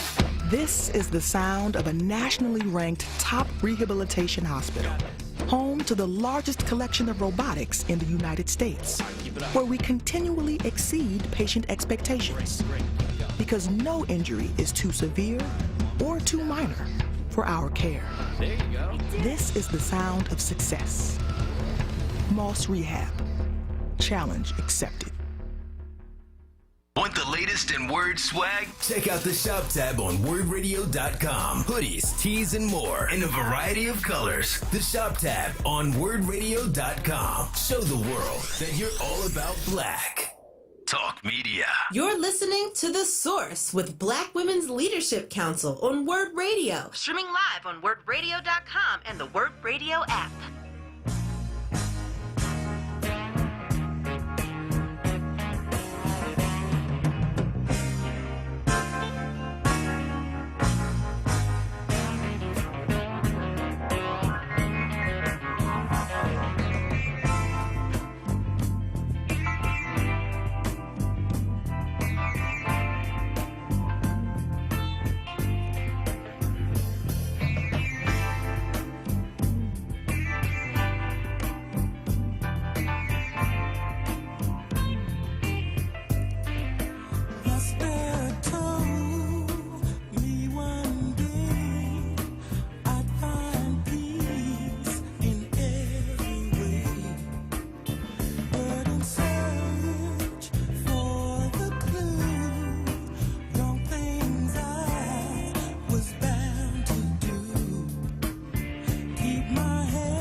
You're listening to Black Women's Leadership Council on WURD Radio, 96.1 FM, 900 AM, streaming live on WURDradio.com, and we're back. I hear the frustration, Ernest, and I think, Rita, you hear the frustration. Absolutely. And you only give voice to the frustrations that we hear from your generation, period. Mm-hmm. And there's still a lot of frustration in the Black community, period, because we've never achieved, whether it is in this city or any city, because we've always, within our history, we've been in a position to take steps forward and then many, many steps backwards. And the thing that I think that slavery has dealt us is the distrust of each other. And this distrust is exploited by a system that knows how to exploit that. Mm-hmm.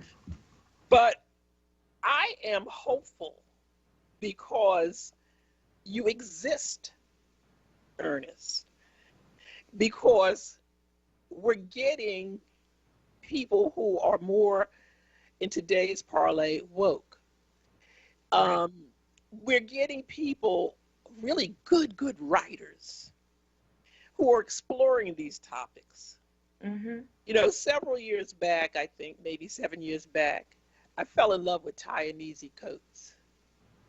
Because he puts it right up front. Yep. And then the 1619 Project. We need more of you to come forward to talk about that, the bargain that has been the thing that we were forced to accept.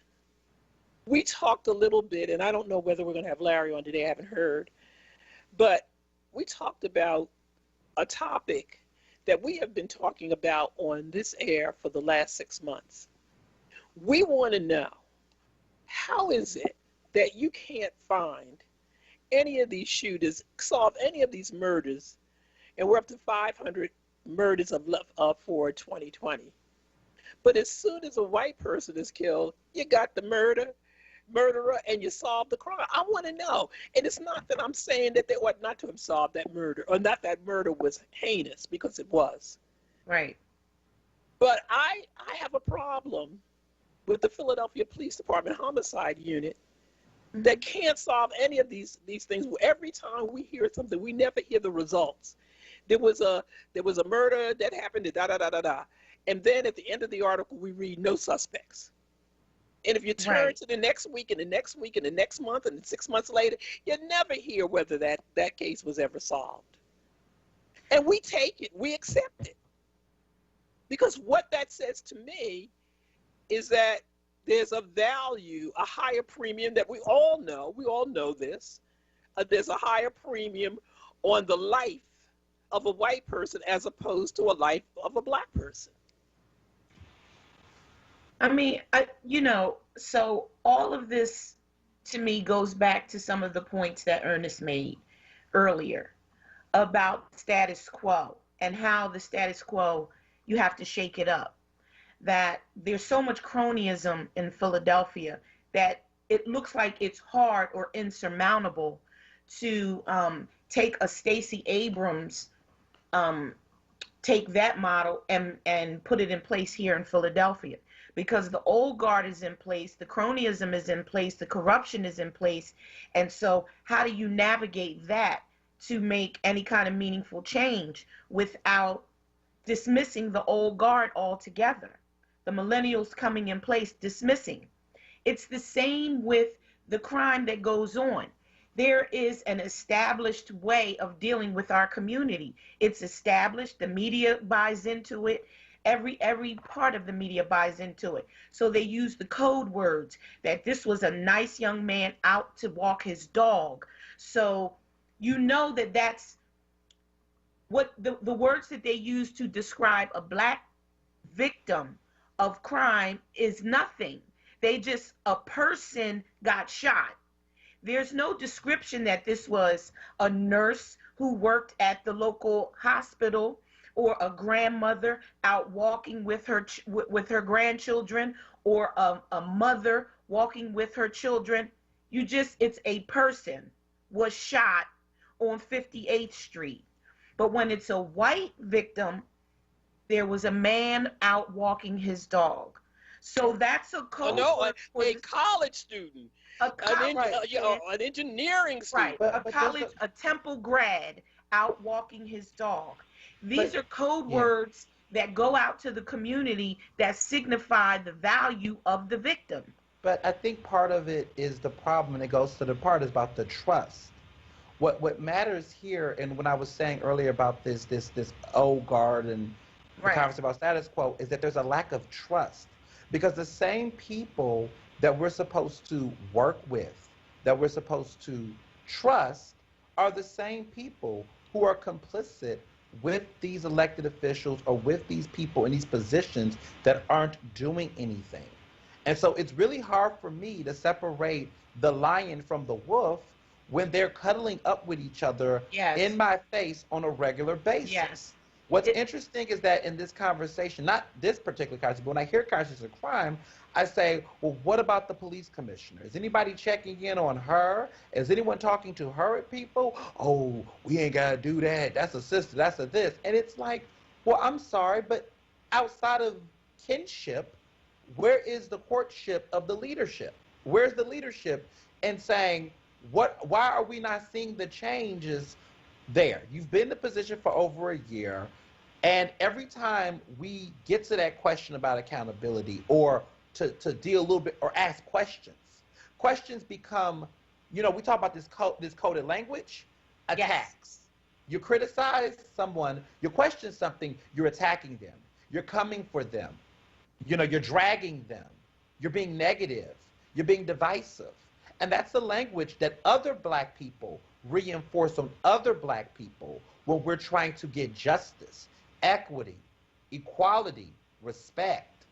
And so I think some of those respectability politics I hear from the status quo, where they're super defensive, super sensitive, and very highly protective to maintain the status quo, but say they want change. You can't say change and status quo in the same sentence. That's right. When we're in a position where we're trying to make progress. And that's the issue that I'm having, is that every time I say, well, have you all spoke to the commissioner? Because these numbers aren't changing. They say, Ernest, why are you coming for the commissioner? Am I coming for her, or am I being inquisitive? Because if I was white, it would be called being inquisitive. It wouldn't be called coming for. But we let our skin color confuse us, or we let it use as a shield to divorce us from accountability and real questioning. Exactly. Why is accountability coming for the commissioner when we've been asking these questions for 1 year, a solid year? What's the plan? What are we going to do? We're in a state of emergency. Crime is rampant. People are afraid. Children are being shot. And we've heard nothing. So holding the police commissioner accountable is not coming for her. And let me say this too. We cannot protect the status quo more than we protect our communities and our people. That's right.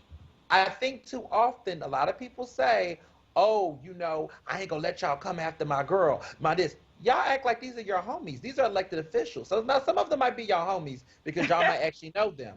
But you got to understand, these gatekeepers in our community that do this, understand that my allegiance is to the people I serve and the communities I'm from. That's right. So when I tell people that when you tell me, watch out for the commissioner, don't come at the commissioner, don't do that, then you're willing to protect these elected officials more than the communities to which they are serving. And if you are protecting them in the name of not having them be accountable to the community, then you are just as seditious and as treasonous as those Republicans in the Senate and in Congress that protect that president, that former president who tried to dismantle democracy. We should be opening the floodgates for more transparency from these individuals, because too many of our family members are dying in these streets and we don't have answers. That's right. And we need to be getting the answers. I'm asking questions not to be sarcastic, disrespectful or throw shade. I'm asking questions for justice. I'm asking questions for answers. I'm asking questions to begin the process of healing. Yeah, I mean, we have to hold them accountable. It's like you said, Joanne. You have to speak truth to power. You have to speak the truth. The truth is you haven't been accountable to the community you serve. We have got no answers on the crime rate that's run rampant and the murder rate that just. They blame COVID. They keep blaming COVID. They tried to say that the pandemic is why the numbers went up. And while there is a correlation, let's also be clear, before the pandemic, we were seeing some high numbers that was skyrocketing. We were on track. We were already on track. And here's the thing. You didn't do anything before the pandemic to make those numbers go down, and you definitely didn't do anything during the pandemic to make them go down, and we still have not heard anything. The money that's going into the Office of Violence Prevention, these people are getting six-figure salaries.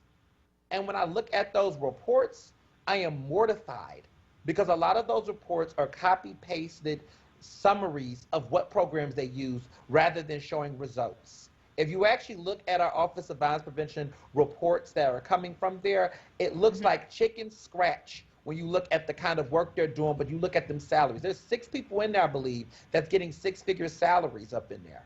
Oh my and yet God. all of that money, all of this budgeting, and this is supposed to be the city-funded response to address gun violence in our city. This is the highest department outside of the police department. I guess if the police department is addressing gun violence. But when you're looking at that Office of Violence Prevention, that department is supposed to be our city's strongest defense to address it from the city level. They have millions of dollars, and yet when you look at that report and those reports they produced, they're trash. So and that's not shade, it's the truth. It's trash. So we have Derek Green on the line, and I had asked. Oh. Derek? Yes, hello, how are you doing? How you doing? Hi, Derek. Hey, Derek. Hello, everyone. It's always a pleasure to hear you all as we're seeing and turning the page from the last 4 years of, it's hard to describe what the last 4 years have been, but we've turned the page, we're moving on. Well, I can do that for you. It was hell. A hot mess. Absolutely. Derek, when we talked the other day, you sort of synthesized something that I wanted our listening audience.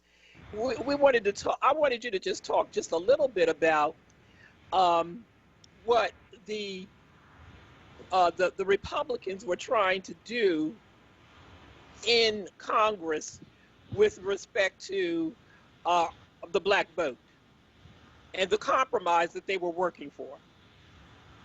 Well, and Joanne, thank you for the opportunity. It's always a pleasure to be on the show. You guys have such great and straightforward, honest dialogue.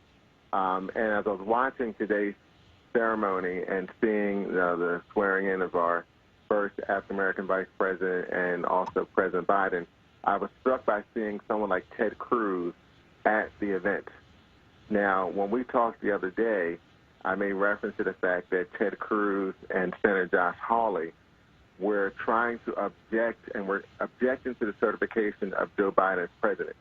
And the basis of their objection was a compromise that happened when Rutherford B. Hayes, the Republican, and Samuel Tilden, the Democrat, and there was a debate in reference to the Electoral College vote. And so they had this compromise.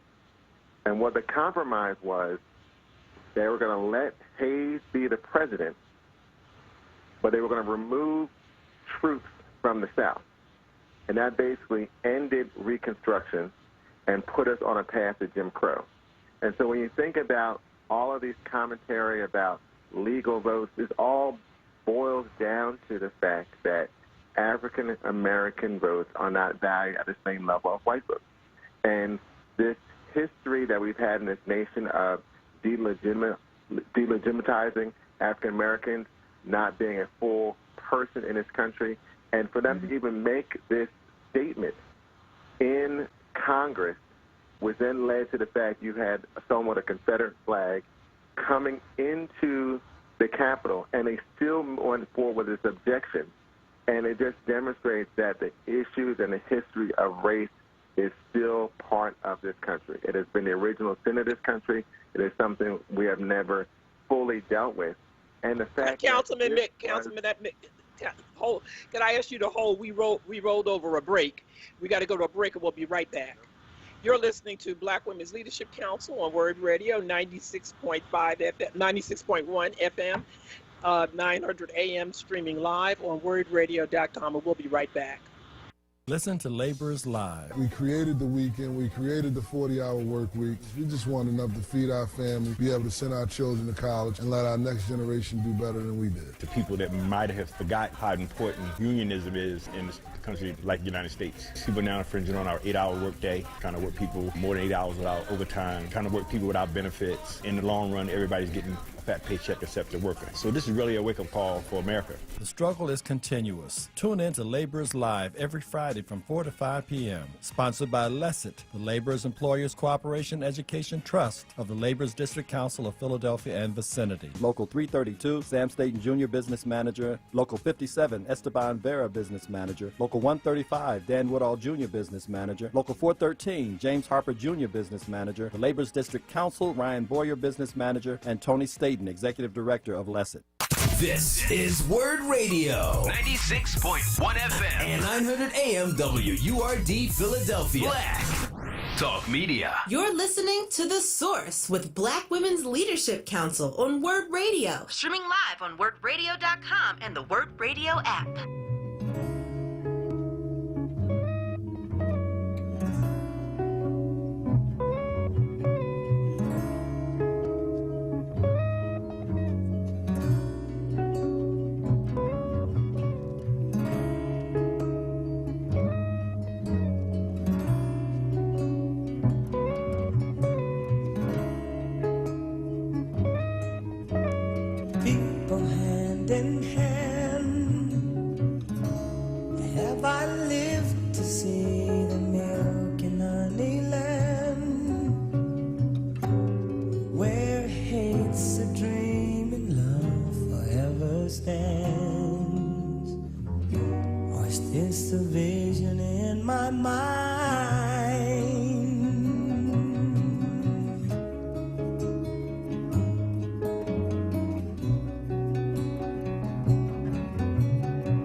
You're listening to Black Women's Leadership Council on WURD Radio, 96.1 FM, 900 AM, streaming live on WURDradio.com. And we're back. And Derek, you take it. People have to understand exactly the full import of what they were trying to do. Mm-hmm. Yeah, it's just so interesting how they'll try to use words and try to say, well, this is not about race. This is about trying to have a free and fair election. But it only comes with black votes. When Trump was talking about and why that we definitely would have won, well, they definitely would have won if you just counted white votes. But when you counted all the legally eligible votes which came out, it showed that he lost by a substantial amount. And the fact you have 2 U.S. senators, even after there was an insurrection in the Capitol, still try to make this argument based on a compromise that ended Reconstruction and put blacks basically in a form of slavery under Jim Crow. And it also reminds me of the fact that this attempted coup was not the first attempted coup in this nation. It was just the first attempted coup on the federal government, but it was an actual coup that actually happened in Wilmington, North Carolina in 1898, where you had African Americans and Republicans that a fusion government were elected, and there was a lie based on the fact that a black newspaper editor allegedly said something about a white woman, and this throng of people came, of whites from all over the region came and basically removed him and removed these elected officials out of office, and they put themselves in. And this is another example of the issue of race and racism and white supremacy and black votes not being counted the way they should and somehow are not legitimate. And this is being done right now, right before our eyes. Right. right before our eyes. Right. You know, it's. Go ahead. And take it how this even happening right now in Pennsylvania. You had an issue with a number of opportunities and attempts by Republicans to try to disenfranchise people, but the court stopped them. Right now, there's legislation that's been introduced in the Pennsylvania General Assembly to change how the Supreme Court is done in Pennsylvania, and to have the Supreme Court based on district as opposed to statewide, because they know that gerrymandering. They want to exactly. Right. They want to be able to elect Pennsylvania Supreme Court justices by districts that are controlled. So just like you have Philadelphia coming out and voting, and Pittsburgh and Norristown, that's allowed us to win statewide elections, they're going to try to make Supreme Court justices in various districts. So you have like maybe a justice for Philadelphia and a justice for maybe Elk Potter or Lackawanna County, but having the same level, even though you have 1.5 million residents in Philadelphia, but maybe only 30 or 40 or 50,000 or 70,000 in another judicial district. So it's the same legacy of trying to disenfranchise African Americans. This is really important. You know, we've been working, well, not working, we've been talking to Rhonda Hill Wilson, who is really bringing that subject up. And we really do have to, we can't sleep this. We cannot sleep this judicial reform practice that they're trying to put in. They're going to try to do everything that they can to rob us of our ability to have a vote and to be governed.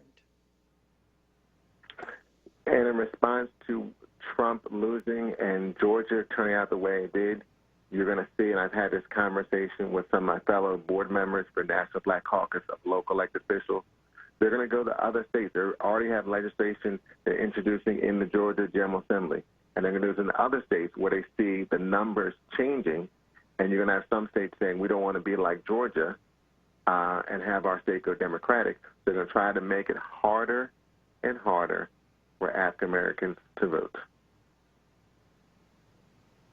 So what do we do? Right. What do we do? Well, the one thing is educating people. So in particular about this new legislation that's been introduced about the change of the Pennsylvania Supreme Court, because this legislation only has to get passed through the House and Senate and then gets on the ballot. It doesn't even have to go to the governor because of the constitutional change. If it gets voted out of the House, gets voted out of the Senate, then it goes on a statewide referendum ballot. And of course, you know, this year is a lower vote election because we just have the DA's race, the city controls race, and judicial races. So, of course, people are anticipating we're going to have less turnout.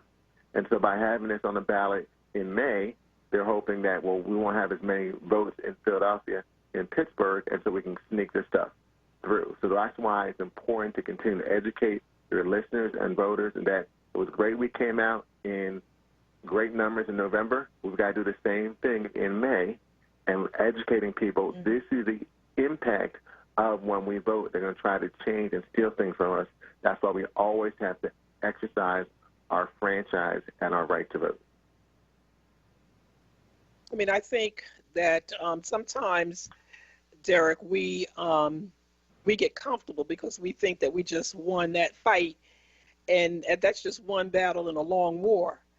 And we go home and we relax and we celebrate. Mm-hmm. But we have to condition folk to understand that that there is so much more that we must accomplish. And considering what they're trying to do in Pennsylvania, we should be completely up in arms and yes, and fully engaged and fully at work in order to stop this. Right. So, I mean, Derek, when you think of, I'm sorry. Well, I just wanted to ask you, has the bill passed the House and the Senate yet? It has not passed the House and Senate. It's been introduced in the House. I think in May, and I have to follow with some of my colleagues in Harrisburg. I believe it's been voted out of committee, but I'm not 100% sure. But it's being moved in a way to get it on the ballot, so that way they can hopefully get this passed and change how we do and how we elect our Supreme Court justices. Now, does the governor have a veto right? No, because it's an amendment to the state constitution, and because it's an amendment, and this is something I had to learn, because when I first heard about it, I thought, well, of course Governor Wolf will veto it, but because it's an amendment to the state constitution, it just has to go through the House and Senate, and then goes on to the ballot. So the governor never doesn't have the ability to veto it because it's an amendment to the state constitution. And it passed the committee in the House along party lines, correct? Of course, absolutely. Yeah. And these are things they try to, as we are, and it's great, we need to celebrate because we've gone through so much in 2020 and already so much in 2021. This is how these things occur, because while we are trying to do the best that we can to live our day-to-day and live our lives and still have a chance to try to celebrate when we have history like today, they're constantly working. Remember, when President Obama got elected, that day, that evening, Mitch McConnell and others are planning how to try to make him a one-term president. Right. And they vowed to stop him at every turn, and that's what they did. Right. Absolutely. That's why and let me make the connection to why that Senate race in Georgia was so important. So the fact that we were able to elect Reverend Raphael Warnock and John Ossoff, and someone would say, well, how is a election for senators in Georgia impact me here in Philadelphia? Well, over the past number of months, and not only as a member of City Council, but as a member of the National League of Cities, and I'm also president of Democratic municipal officials, local elected officials around the country, as well as Congressman Evans and Senator Casey, have been pushing the federal government and Mitch McConnell to give some relief to cities with some aid, because of the pandemic, cities have not been receiving the same revenue they traditionally would because businesses have been closed. We're not getting the amusement tax or the sales tax or some of the other income. That's why the city budget went from a $5.2 billion budget to $4.8 billion, because we had to make reductions because we had a loss, because locations are not open. So a number of elected officials at the local, state, and federal level have been pushing for that to happen. We need to provide CARES dollars to our local jurisdictions like Philadelphia, like Norristown, like Erie, like Harrisburg. Mitch McConnell basically was saying, let them go bankrupt. We already have in Pennsylvania 31 cities who are in what's called Act 47, which is basically bankruptcy status. 23 cities are saying they're going to have to do the same thing in 2021 unless we get some federal resources. The fact that we now have 2 Democratic senators from Georgia, and Vice President Harris will make the tiebreaker, we now have a democratically controlled Senate, which makes it much more likely we'll get local aid from the federal government in the next relief package. And that goes to what President Biden talked about last week, of a $1.9 trillion package, which also includes aid to local cities. So we won't be in a situation where we're going to have to make additional cuts because we don't have federal assistance. That's why that election in Georgia impacts us in Philadelphia. We had mentioned earlier on the show that we're in 2022, Toomey's seat is up, and the ability to do what they did in Georgia, or at least capture one of those seats.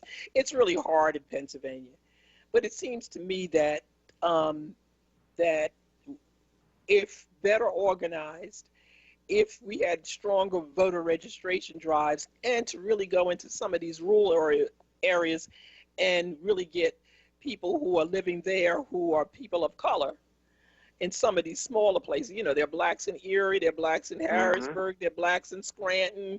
If we would pump up that vote, there are Latinos in, in the central part of the state, Reading, Lancaster, that's the kind of organizing, but the Democratic Party has not made those investments. And we have not made those investments. And when I became president of Pennsylvania Municipal League last year, we expanded the board. And I brought in the mayor, Derek Slaughter, African-American man who's the mayor of Williamsport. Brought in Chris Fry, the mayor of Newcastle, Pennsylvania. So the two African-American men who are now part of the executive board of Pennsylvania Municipal League. So we've been trying to reach, I know I've been trying to reach out in my role in these positions to African-Americans who are in leadership positions so we can start to organize and galvanize. But I agree with you. We're not like Georgia, which has a much higher number of African-Americans in the state, but we do have a number of African-Americans around the Commonwealth, and we need to work more collectively together. You think about Pittsburgh, it's got the African-Americans in McKees Rocks and some of the suburban areas around Pittsburgh, and Erie, which you mentioned as well, and we've got Harrisburg and Norristown. And so we can continue to build, and we gotta York, work PA, together. and And York, PA PA. I as mean, well.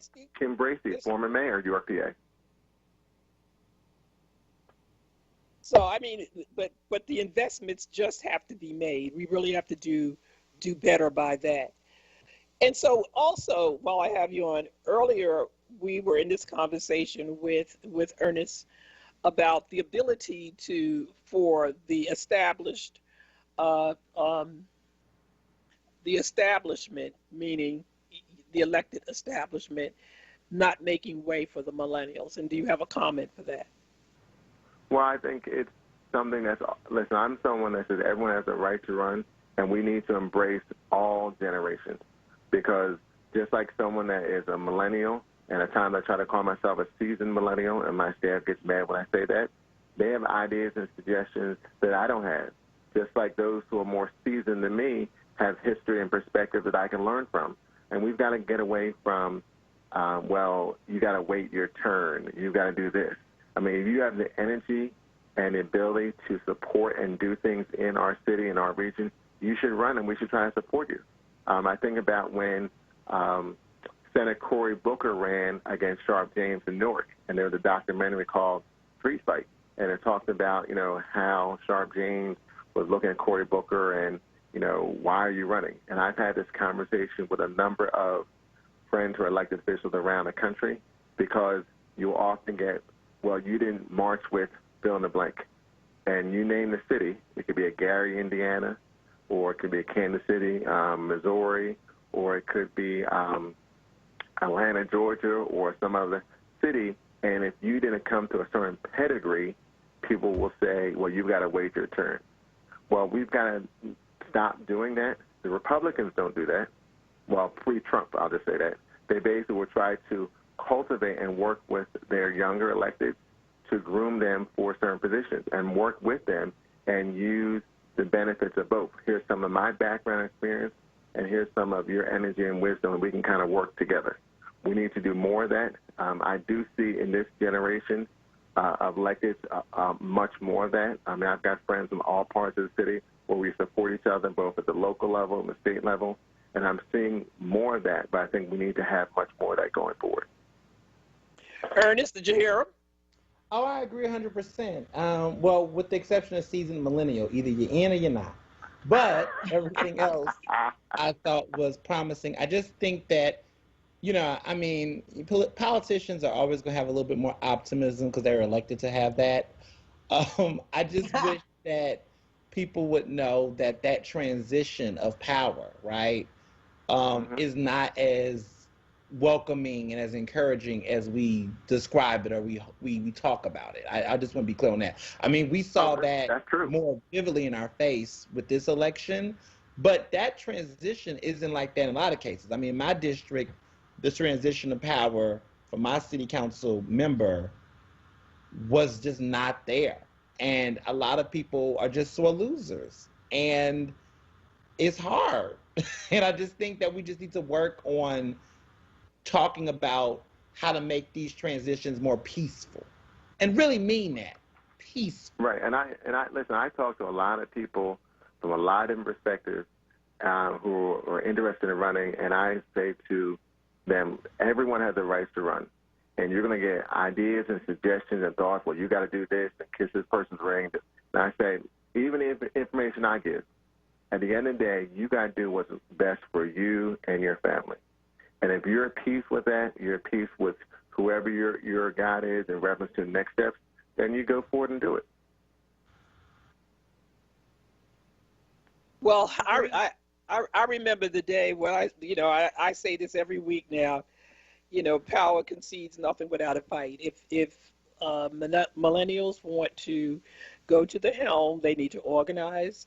And sometimes, and listen, they don't have, I used to say you have to go door to door, but with all of these, new ways that people connect, you don't even have to do all of those things. You just got to be collective and speak with each other. Let me add one last piece. From my experience, most elected officials probably were also told you need to wait. And if you think of the history of the city, I do. For those who have run, many of them ran for office, and when they ran, there was a groupthink of various people that said, "Oh no, it's not your turn." Because I felt that as well. I've got various people, not your turn. Wait until this next time. It's somebody's phone. It's a constant. Most people who were elected, particularly in the from the 1990s, the 2000s, they were told to wait. Very few was handpicked. Yeah. Very few. Mm-hmm. But lots of people got in office through their grassroots campaigning, hitting the streets, going to people's houses door to door. That worked for a lot of people. It worked. It's something to be said for it. Absolutely. Yep. So I'm anxious, Ernest, to see who young people are going to put up next. Oh, I am too. We have a list. There's a secret list, and secret list. That list. Yes, there's a secret list, and I have seen many people get on that list and get in there, and we just gonna have to keep doing it because I'm gonna tell you why I say secret list, because I have been at the table and have shared it with folks. Now I'll talk to y'all offline, but outwardly, and I've seen people take these people, discourage them, offer them jobs, executive director positions, all kinds of positions to lure them from running. And we want to keep our slate of people empowered. We want to. We started in West Philadelphia, and we will keep moving through all of Philadelphia. But the revolution is started in Philadelphia, in West Philadelphia, and it will continue on, and people need to look. And what we're realizing is that as Black people that are working on this list, is that they need to be Black people. Now, they can be Ivy Leaguers or whatever, but they need to be Black people, and they need to be people that are from those communities or have a connection to those communities that's going to do that work. Because when we've shared that information, we have seen people I've even admired, get scared, get competitive, and have done things to suppress.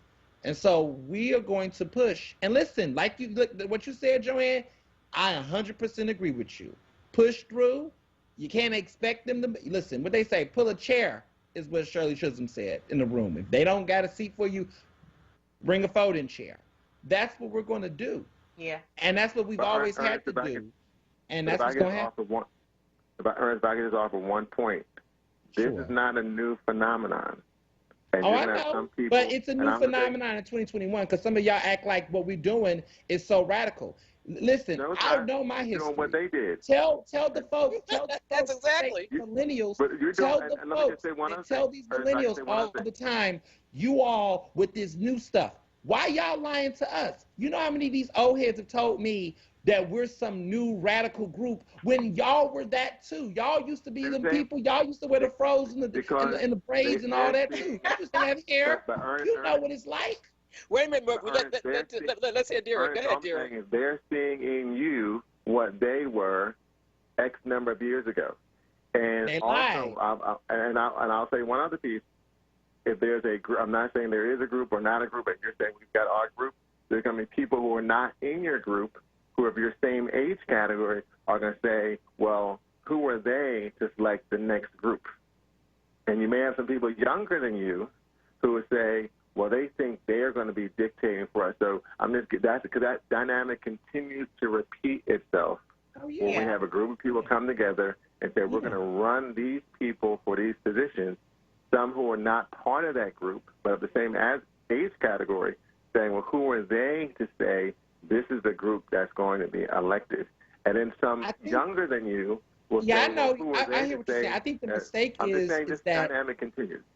right. I think I hear what you're saying. I get it. The mistake I think was made from previous generations, if I do say so myself, is that a lot of you all kept pushing those same tired people when y'all didn't take a hint from the community. Some of these people done ran 3,000 times. Now, I know some folks done ran twice a second. I'm happy for Isaiah, finally. But my God, y'all can't be running some of these people 7,000 umpteen times. Because that was part of why there was that division. I'm saying to some of these folks who are doing it, who I'm looking at, like, look, give it a shot.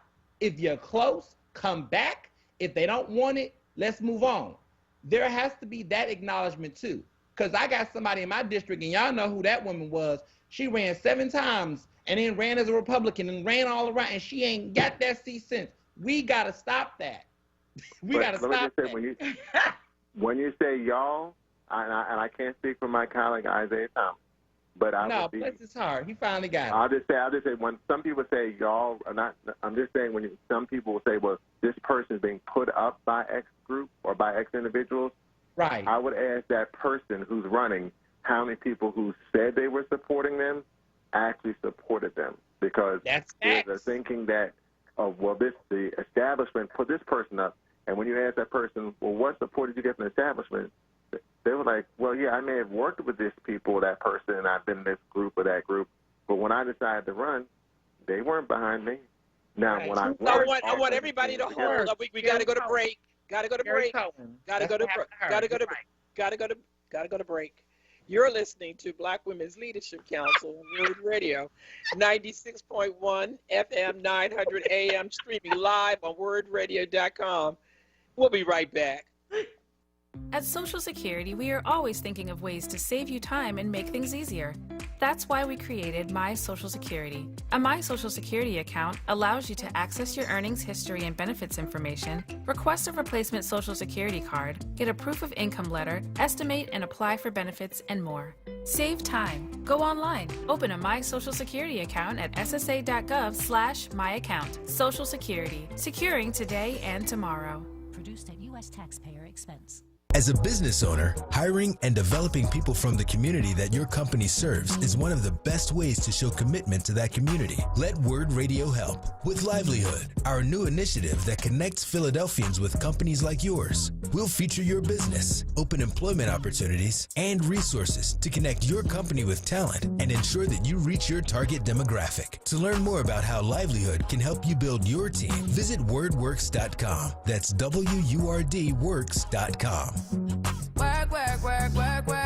Livelihood is supported by the Nightland Fest's Local News Transformation Fund, Borealis Philanthropies Racial Equity and Journalism Fund, and the Solutions Journalism Network. You're listening to The Source with Black Women's Leadership Council on WURD Radio. Streaming live on WURDradio.com and the WURD Radio app. So we're right back. You're listening to Black Women's Leadership Council on WURD Radio, 96.1 FM, 900 AM, streaming live on WURDradio.com. Derek, we're going to come right back to you because I know you only got a few minutes. I'm just saying this conversation is always good, and I think, Duane, because of your unique perspective, and the women of this show have been able to bring together people with different perspectives. And I think, Duane, you are one, as well as Rita and Emma, are the type of people that reach out to people of different generations. Just like I'm sure you and Ernst have had great conversation, dialogue. You and I have dialogue all the time about different dynamics. And so we need to have more people like you who are willing to have those conversations, and also more people like Ernst who are willing to say, listen, I don't like what I'm seeing, and I'm going to continue to say how I feel unapologetically. And I think that's important to continue this dialogue for our city. I appreciate that because it's important. We don't hear each other. And if we do, we get the news very filtered. And the objective is that we're traveling in this same boat together. Right. Mm-hmm. And there are changes that need to be made. And we need to talk to each other further. And Derek, we're going to have you back because there's a lot of city council stuff that we want to talk about.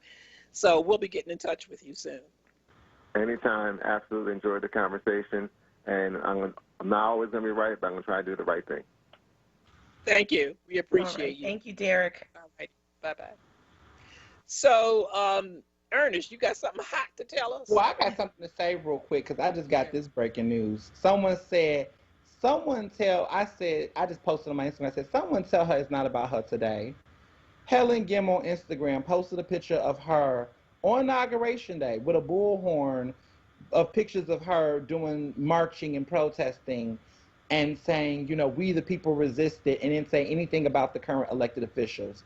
And then did another promo about herself on today's date.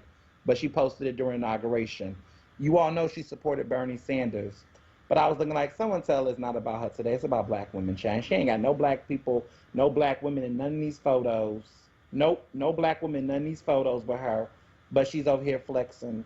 And this is why people can't take Helen Gim. This is why I can't stand her. Every time, she always making it about herself. There are I have to say something. Someone just tell her this isn't about her today. Goodness. Like, seriously. The nerves. Yeah. Well, anywho, some more important breaking news. So I just received the city-funded calendar of holidays for 2021. And one of the biggest omissions that I saw on that calendar is that the city is no longer acknowledging Juneteenth as a holiday. Oh, really? Nope. I thought they said they were. They took it away. Oh. It's not on the calendar anymore. They're not recognizing it as a calendar. I wonder what that is about. We need to find that out. Yeah. Is that supposed to be a cost-saving measure? Well, it's funny because they got Columbus Day still on there. Yeah, they got Columbus Day, but not Juneteenth. But not Juneteenth, though. Okay, so we need to find that out, particularly since the new commerce director is one of the founders of the Juneteenth. Mm-hmm. The new one? The new one. Interesting. Wow. That is very, very interesting. So, well, we are in Philly. Mm-hmm. And here are the things that we sleep sometimes. Mm-hmm. So is it possible that we have a misprint, or is it possible that a decision was made and we're unaware? Oh, no, that calendar, listen, there's too many copies that keep going. Like, those things get passed by so many people. Nah. Nope. All right. Well, we will check into it, and next week we will give our audience the answer. Yes. I think they're going to pull the cost-effective card, but then again, while we got Columbus Day, though. While we still got Columbus Day. I'm about to get it popping. So you know that it's about to be the word in the street. You heard it here first. You know this conversation is going to start. It's going to start. I'm going to start it because... Well, Michael Rashid is the new commerce director, and he's one of the founders. Performative stuff they did last summer with Black Lives Matter. It was all this. They really wanted Juneteenth. That's right. That's right. They gassed it up last year. So then you gassed it up only to take it away now? Right. That's exactly right. They acknowledged Juneteenth and how Juneteenth was an important day to Black people, and they were going to acknowledge it. It was even talked about on the national level. Yes, it was. We got all that coverage. Yep. And we don't need you no more. Guess they don't need you no more. No, they needed us for what they needed us for that day. But I told people, and we've talked about this several times I've come on the show, of how they do that performative stuff to make us feel good. And I tell people, stay up on this, because then look what happens. I think they wanted to get away with it because of what happened on Doom Day, right? The pandemic. They're like, oh, no one's going to talk about it right now. It's not hot right now. People ain't even going to miss it. Oh, no, the calendar. I got the calendar. We ain't missing nothing. Yeah, I do think they thought we wouldn't miss it. They were banking on that. 100%. Because normally, we never look at the federal calendar, but they got us all hyped. See, this is what I tell you about the stuff that's trite. Like, they make these little things significant, then they get us all into it. And then we get all into it, and then we get all excited, and then they take it away, and then we're like, wait a minute, then why you take it away then, you know? And it's just weird because, I mean, you know, I got people that work for the city. They want their Juneteenth off. So Billy Miller said it's not a misprint. Let's get it on. Oh, thank you. It's not a misprint. It's not a misprint. Know what they doing. It's too many black. But see, this is what I be talking about. We elect these black people. We get excited about these appointments, and then we want to act like black people ain't see that copy.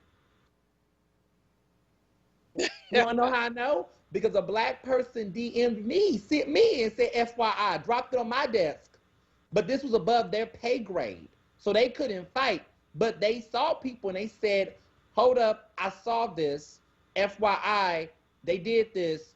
I said something. They acting like it ain't no big deal. Turn up. So I can confirm from my deep sources that there are people in high positions. Ooh, do I want to hint? No, I can't hint. But they're in high offices where they've seen this. Well, you know, this is the place where we be just calling names. That's right. And you know, Ernest. No, when you got you protect your source, Ernest. You know that because they ain't just a source for this either. They be the real tea. Okay. I mean, but listen. All I got to say this is too. Look at these hirings. There's a lot of people leaving the Kennedy administration since we talking about transitions and whatnot. Okay. Oh, really? There's a lot of people leaving. I mean, they're leaving, and they're not going. And this every time I've been keeping up, you know, just on a communications tip, you know, I finally got on the press list. Oh, I guess. I'm president of PABJ, so now, right. Oh, you know, you need to, you know, but I won't tell. Let's just say my personal email's not included. Let's just say the email is included on that. But they kept me off of it for such a long time, you know, that. Doing we didn't have it didn't go through. But anywho, every time I turn around, there's a new person in the department, new person in this office, new person in that office. This person taking a vacation, an 8-week vacation. This person taking a leave of absence. Then they turn around and get a new job in the next 2 weeks when they get back. Well, you know, it's about that time in the administrations where people start looking for their next their next place. They sort of. How many more years? We got 2 years more. No, I think it's 3. They got 3 years. Yeah, he just got in there. He just got back in for 1 year. I mean, he went in lame duck mode literally the moment he got reelected. It felt, you know, in Donald Trump time, you know, I know. Felt like it might have been 5 years ago. Honestly, it's really difficult. It really is. Listen, people messaging me now said, what about Juneteenth? I'm like, yep, they took Juneteenth away. Yep. Well, you know, we just have to. Here's the thing. We can't ever take our eye off the ball. We can never do that. And sometimes we want to luxuriate in wins or successes, and we forget that there's work to do at the local level, there's work to do at the state level, and there's work to do at the national level.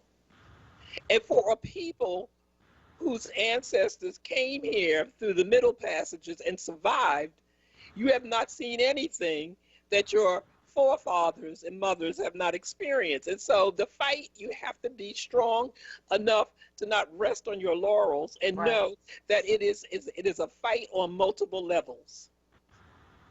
It's always a fight. Mm-hmm. It's always a People fight. People are already heated. They're like, what you mean they took it down? I say, look at the calendar. Where is that? I want to see it. Budgets.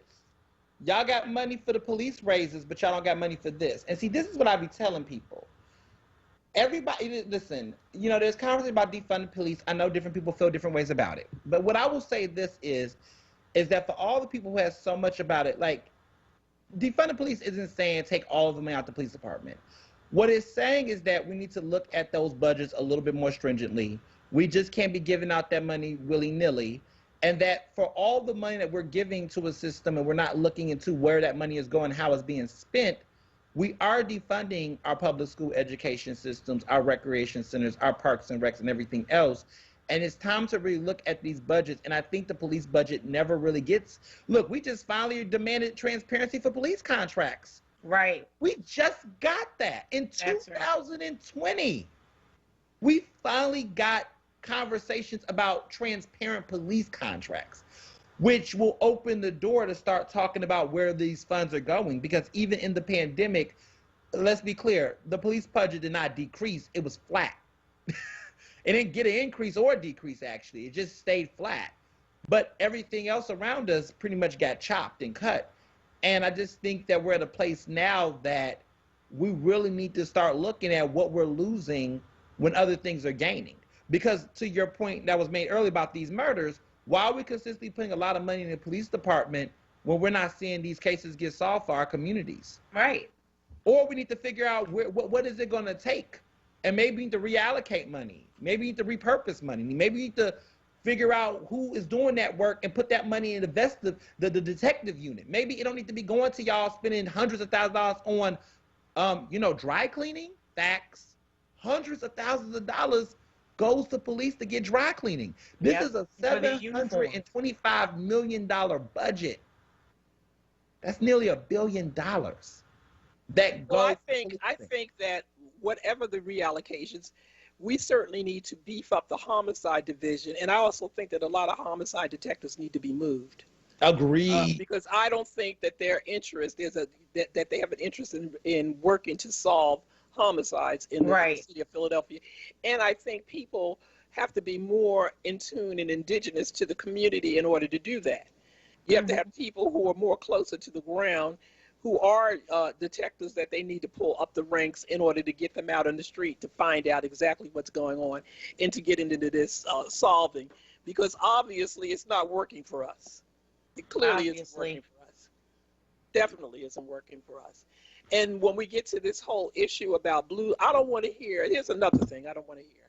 I don't want to hear no more groups talking about Blue Lives Matter when they were down there beating cops and killing them in the Capitol. If Blue Lives Matter, they wouldn't have killed that cop and beaten cops with poles and things like that. Ooh, Blue Lives Matters?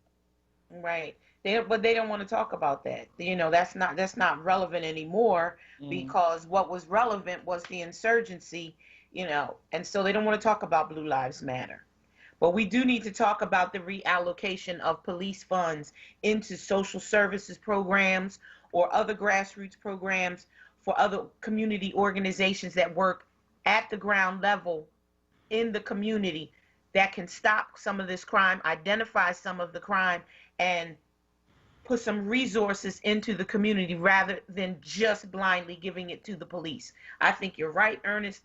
I think you're right, Joanne. These are things that must be looked at. It's not a thing, defund the police. It's reallocation of resources. And that's all that it meant. Okay. Right, it's all it ever was. So we have a caller that we're going to come to right after we have to take another quick break. You're listening to Black Women's Leadership Council on WURD Radio, 96.1 FM, 900 AM, streaming live on WURDradio.com. We'll be right back. Did you know you can use LIHEAP to pay your PICO bill? Last year, PICO customers received almost $17 million in free LIHEAP support. This year, take advantage. This deal is first come, first served. Apply now. Call 800-34-HELP-4.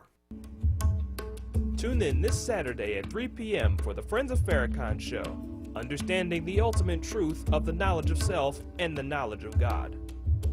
You're listening to The Source with Black Women's Leadership Council on WURD Radio. Streaming live on WURDradio.com and the WURD Radio app. When you feel like I feel, I forget where I was going, but I know who I'm gonna go with is you. We're in motion and I'm emotional and I'm all over you. So what you want to do? Oh, if you don't mind closing your eyes, just give me your time, 'cause you got all mine. We've got one life, I won't waste it. You're listening to Black Women's Leadership on WURDradio.com, 96.1 and I'm doing this all backwards. We're 96.1 FM, 900 AM. I'm trying to read something at the same time. Streaming live on WURDradio.com. Okay, we're back, and we have a call that we skipped over. Kima from Southwest. Hello. Hello. Hi, Kima. Yes. Hi. I was just calling because I hear all the politics, and I was just wondering what they were going to do about all the killings in the neighborhoods with the young folks. We talk about that every week. We just talked about it, actually. We did. We talked about it earlier. We talked about it today. We talked about it today. Yeah. And what we said is that, and we just got finished saying that we think that there ought to be a change in the homicide division too, because part of stemming the tide with this, it's a twofold thing. It's a police matter because the people who are doing the shootings need to be removed from the streets. And these murders and shootings need to be solved. And what we have seen and what we feel that we're looking at is that it doesn't seem to be a priority. And we talked a little bit about when the young white student was murdered. And that was a heinous crime, and we no way subscribe to anything like that. But that murder was solved right away.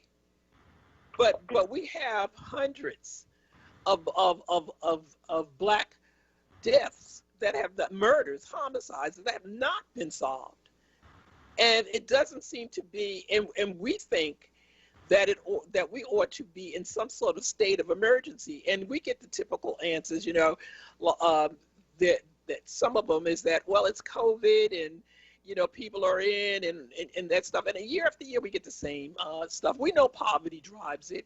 We know a lack of access to jobs and the whole way that poverty affects us. But we do expect with our tax dollars that we get the same protections. Oh, okay. Thank you. You're welcome. You're welcome. So, yes. Rita? Yes, I mean, the main thing, we've been talking about this all year, about how the only thing that we hear is no suspects yet, or, no arrest made, no suspects yet. That's all, that's the end of it. That's the end of the story, and these are heinous crimes. There were multiple people shot in the face over the weekend. Multiple people, young people, teenagers, and 30-something years old. People, there were like 13 shootings over the weekend. So many, and we don't ever get any information. And that's because they don't think we deserve any information. They don't think that we care about the information. But these are people who live in our community. It is our community where we ourselves live, and we care about the crime that's going on, the shootings and the killings, because sooner or later it's going to affect someone you know. So we care about what steps they're taking. We have yet to have a plan about the crime in the city from the Kenney administration. We have never heard anything about what their plan is. Larry Krasner comes on and he lets us know at least they're meeting, but when are they going to come up with a plan that they have concocted during these many meetings that they attend about the crime going on? There has to be a plan. The people in charge, like the police commissioner, we never hear her address the city and what she's planning to do. We haven't heard anything yet. And it doesn't make sense. And they should all be ashamed of themselves. They call a public emergency. We're asking for a plan. If you've called a state of emergency for the city for the crime and the killings and the murder rate, then you can't just call it a state of emergency without taking it a step further and making a plan to address the state of emergency. You just call it a state of emergency and leave it there. Facts. And I think part of the issue too is just like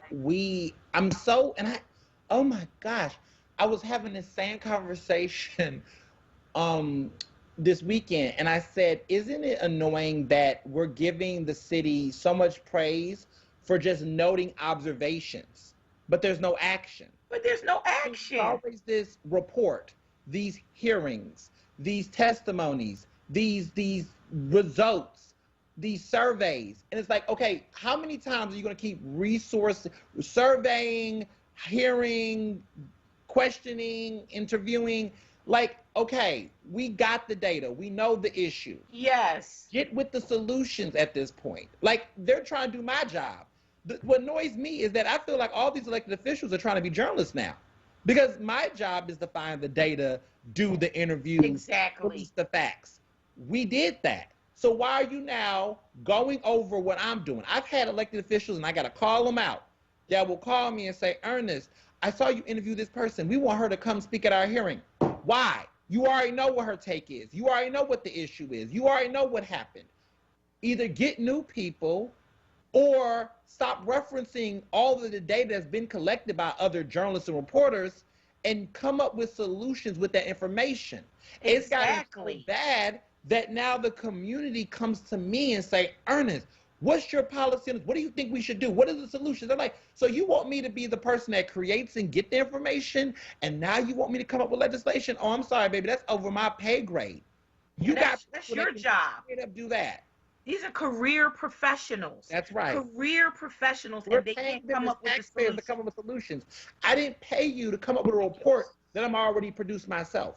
You're regurgitating my work as a journalist. You're regurgitating community activists who are protesting. We don't need Helen Gim with a bullhorn. We need Helen Gim to make up some smart policies that's going to make people's lives work. That's what we need them to do. Exactly. Stop trying to be journalists. Stop trying to be activists. You have a role as a legislator, and that is to legislate. And that's my issue I have with a lot of these elected officials. We don't need you doing any more memorials and rallies behind gun violence if you do not have policies to address them. That's right. And I'm tired of the finger pointing. The city council likes to point fingers at Harrisburg. Harrisburg likes to point fingers at the Republicans.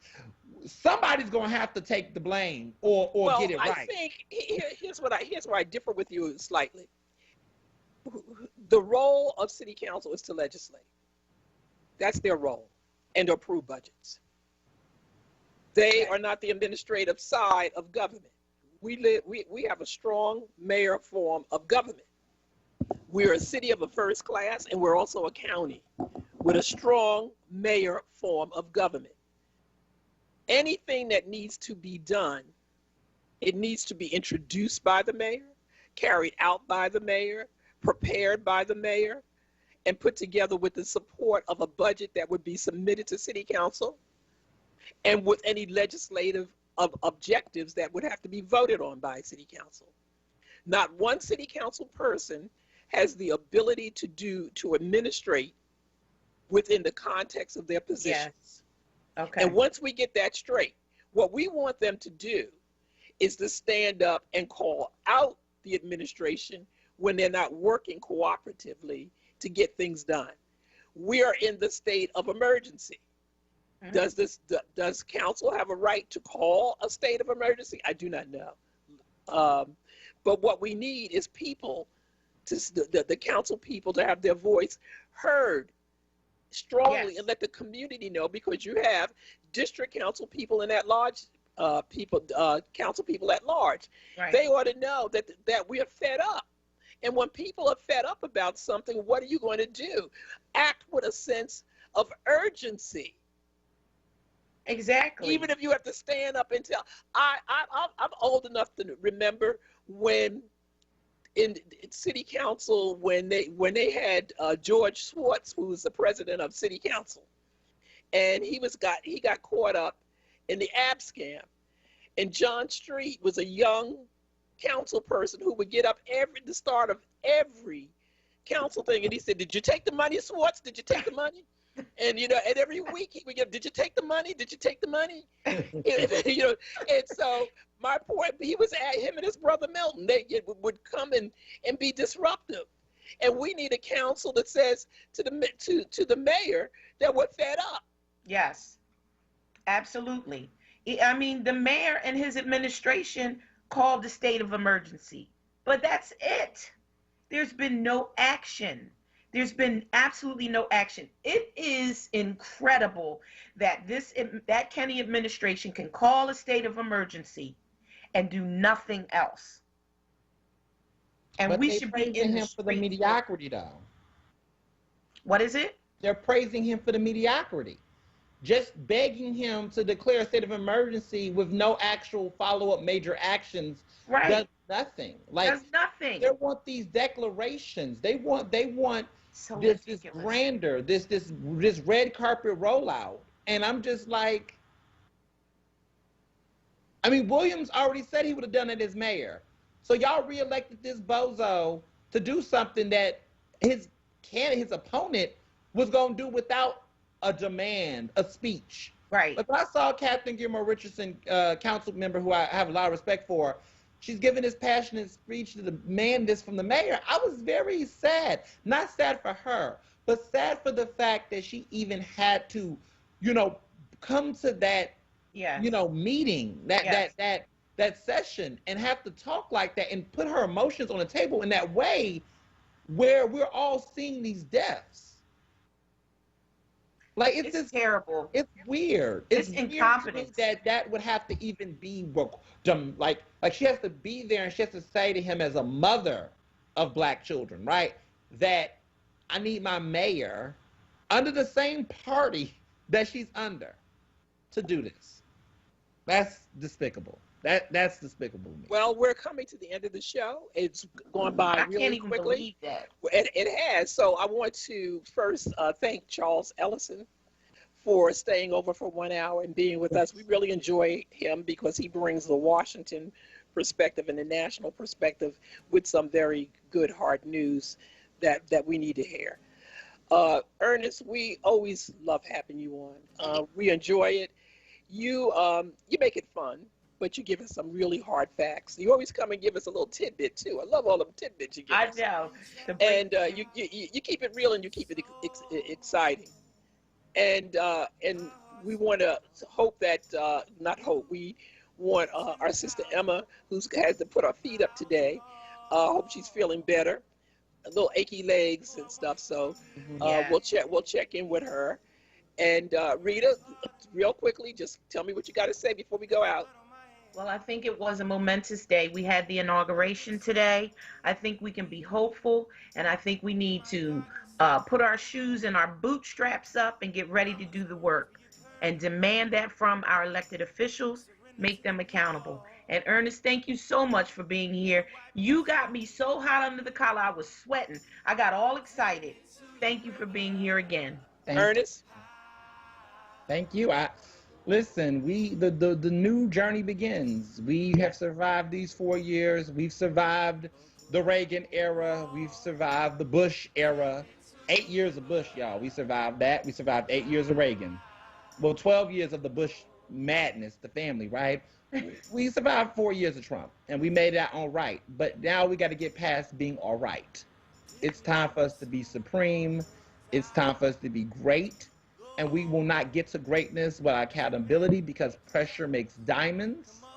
We're tired of cubic zirconias. We want the real thing. All righty. Take us out, Jordan. See you next week. Every